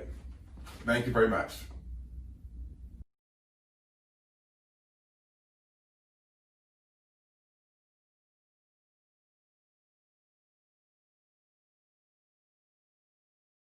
Hi, I'm Carol T-Tech, Education Manager for Headstrom Fitness. We're the manufacturer, distributor, and education provider for the Bosu and Surge brand of fitness products. Today, I'm going to introduce to you the concept of hydro training as it relates to improving your balance and proprioceptive skills using the Surge Storm, one of our hydro training products. Once filled, the unique channels within allow the water to flow freely throughout from one end to the other, also enabling us to create different water actions, 2 of which you'll experience with me momentarily. So you may be wondering, how can a product I hold on to improve my balance? Well, I'm going to take you into the gym to find out. So we'll be going through 2 different exercise sequences, each one highlighting a different water action that's creating a reaction and a restabilization of the body, calling into play the proprioceptive system. Whether you have a Surge Storm or not, I invite you to experience, at the very least, the movement patterns, for they may be just as challenging. So let's go. For this first exercise sequence, imagine yourself standing in the middle of a clock face on the floor. The water action is quiet. Shift all your weight to your right leg and use your left to reach in multiple planes of motion to different numbers on the clock face. I colored the water so you can see its unpredictability throughout my movement patterns. I'm keeping my left foot in contact with the floor. However, to increase the balance challenge, you can eliminate the contact point and move the leg through the same patterns. This is a lot harder than it seems. You can see that the water is highlighting my movement faults and allowing me to correct immediately any imbalances that are happening. I have to work really hard to maintain my center of gravity over my right leg. So this is more about force over weight. You don't need a lot of water in this product to get that top-down instability challenge. For the second sequence, I'm holding onto the handles and start the unit in a racked position. You'll see I've added dumping as the water action along with dynamic movement. This time, I'm stepping toward the same numbers on the clock face while dumping or shifting the water from one end of the surge storm to the other. The water action is even more unpredictable throughout the exercise, causing a different proprioceptive challenge than in the first sequence. Here, intense bracing and stabilization are required at the end range, so the force of the water doesn't throw me off balance. To increase the difficulty, add one leg balance in between each movement pattern. Use greater range of motion from the starting point, or more depth in the exercise, all shown here. When ready, perform with the other lead leg, but realize this is just a small taste of what hydro training has to offer.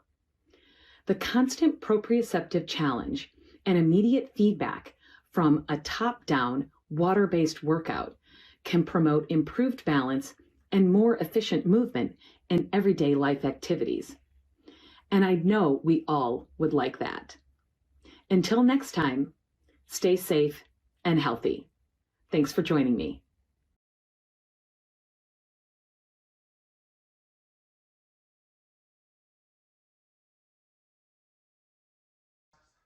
I am here with my patient, Heather, and we're going to demonstrate a reactive balance task. So called because there's no way for our patient to predict what kind of perturbations are going to happen. All you need for this activity is some sort of pole or stick. We're using a quad cane because it's very easy to attach our bungees to. Our bungees, you don't need anything fancy. All you need are therapy bands and ankle weights. That's it. For this activity, all you have the patient do is walk a set distance, short distance, long distance, whatever you want. I would always start short and work up to long. And they're just going to walk. So Heather, if you don't mind walking for me. These are going to start swinging with the patient. And obviously we guard the whole time. And go ahead, turn around and stop. Even when the patient stops, these continue to swing. If you want to just do a static one, you can actually take these and start hitting them yourself while maintaining your guarding position. And obviously, these swing as they want to. If you want to make it harder, you can adjust the length of these. The longer they are, the more wildly they're going to swing. And you can use a lighter therapy band. The stiffer ones are going to provide less perturbations. The lighter ones, such as our yellows and our reds, are actually going to provide more perturbations because they're going to swing far more. And that is it. That is our balance activity.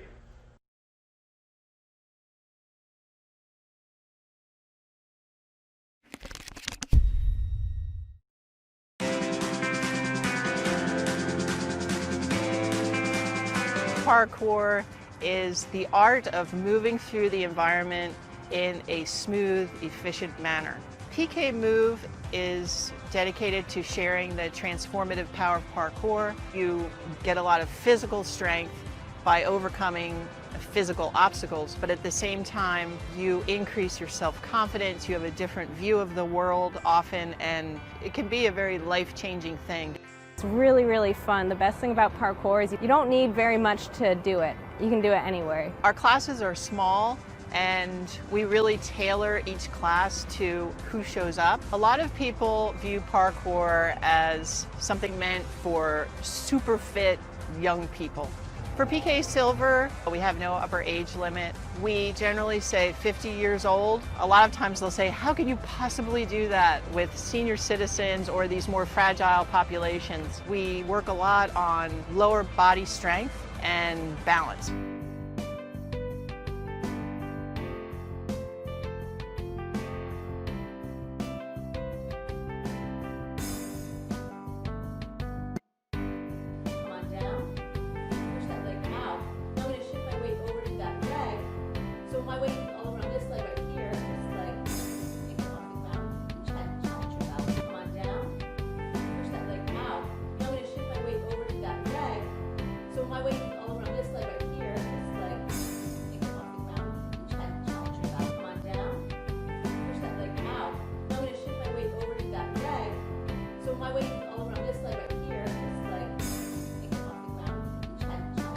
Right, this next one might be best near a wall or by your chair. You're going to pull your toes up towards your shin, so we are stretching out our calf at this point. If you have something to hold on to, you can definitely hold on to it, as I am doing here, just marching in place. Or of course, feel free to move around your space freely. Just put your hands on the stairs, and you're in the Q1 position, and you're going up,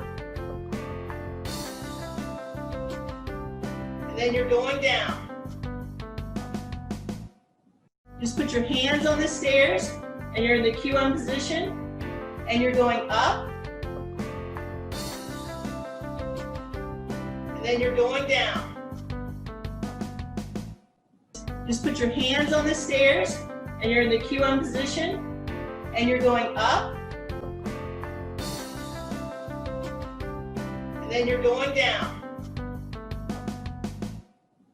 You're going down on the ground, 4 point.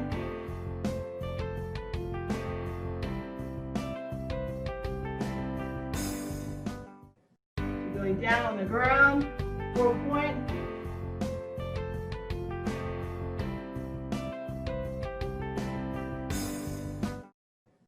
Going down on the ground, 4 point.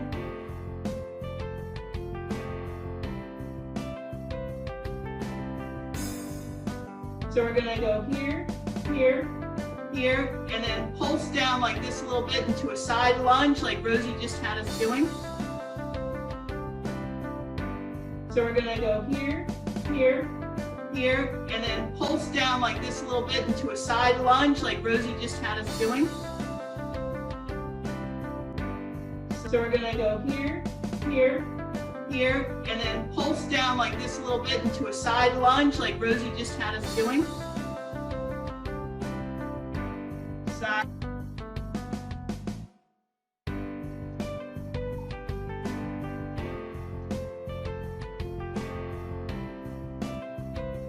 And catch ball.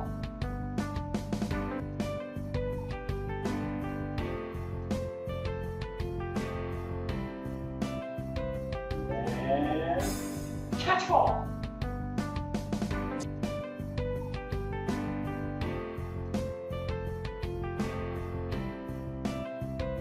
And catch ball. To stand on your right foot, and we're going to do the same thing, alternating your catching hand. If you have to, just step back down to the screen so I can see you all. I see Rose. All right. Let me see if I can get a screenshot out. I hope you enjoyed this little taste of PK Silver and that you will join us to keep your strength up, keep your morale up, and just have some fun with some friends.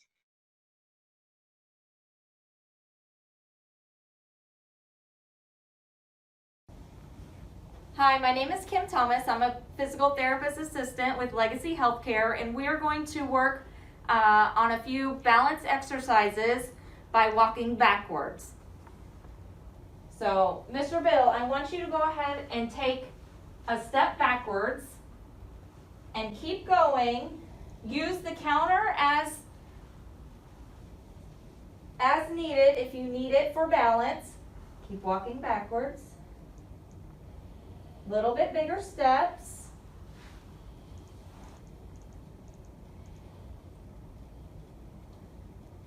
There you go. Go ahead and walk up forward. We're going to do another one.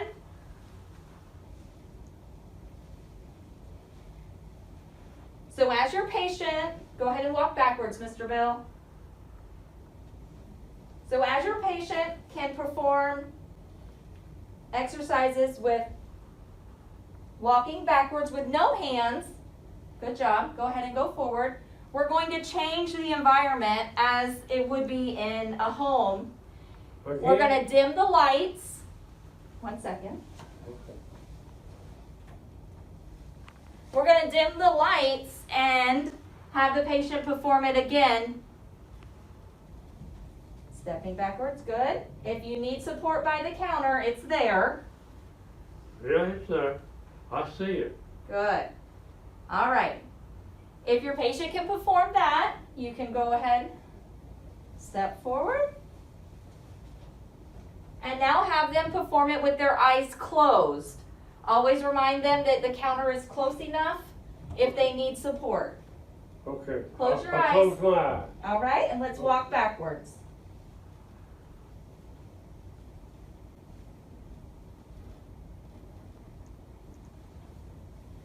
Two more steps.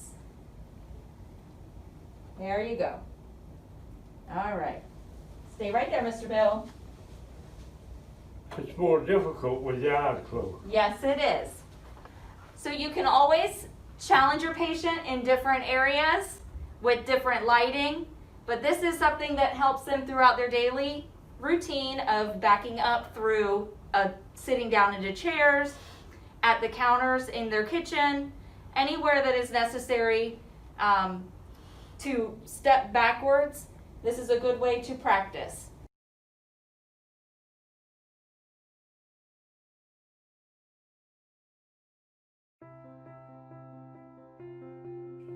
Hi, my name is Mandy Shintani. I'm an occupational therapist and gerontologist by background from Urban Polling. I'm excited to introduce the evidence-based activator polls, which were designed to improve the treatment outcomes for your clients' core strength, posture, balance, while normalizing all aspects of gait. Activator polls are used for seated, standing, and pre-gait exercises to improve balance and confidence, to promote larger movements, which are key for Parkinson's rehabilitation, and promote an upright posture. To find out more information on our evidence-based activator polls prescribed as best practices for rehab here in Canada, and our training programs, which are CC approved by the ProCert with the State Board of Physical Therapists in the United States, please go to our website, urbanpolling.com.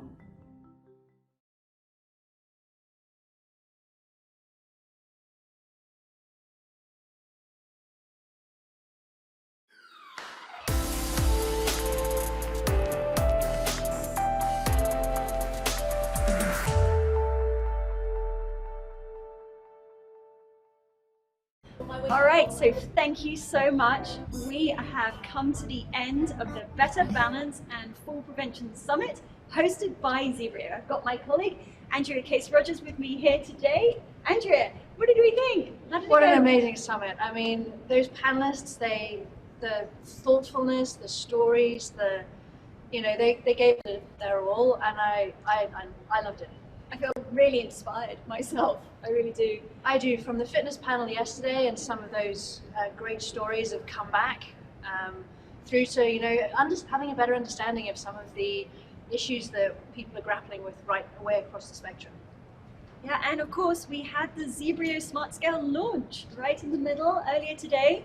Andrea, do we have a discount that we can offer people? We do, especially for all of you wonderful people who attended the Better Balance and Fall Prevention Summit. There is a 10% discount on both the scale for your home, the white scale, and also the pro scale. You can go to our website at www.zibrio.com. When you go to the shop there and enter code FALL20, that will get you. Yeah, FALL 20. 20, indeed. It is the season of fall, and that is why that is the code. Excellent. Well, I think with that, we're going to bring this summit to a close. Thank you so much. We will do another summit, perhaps even in the spring, but we'll let you all know about that. But have a great day, and we'll see you again soon.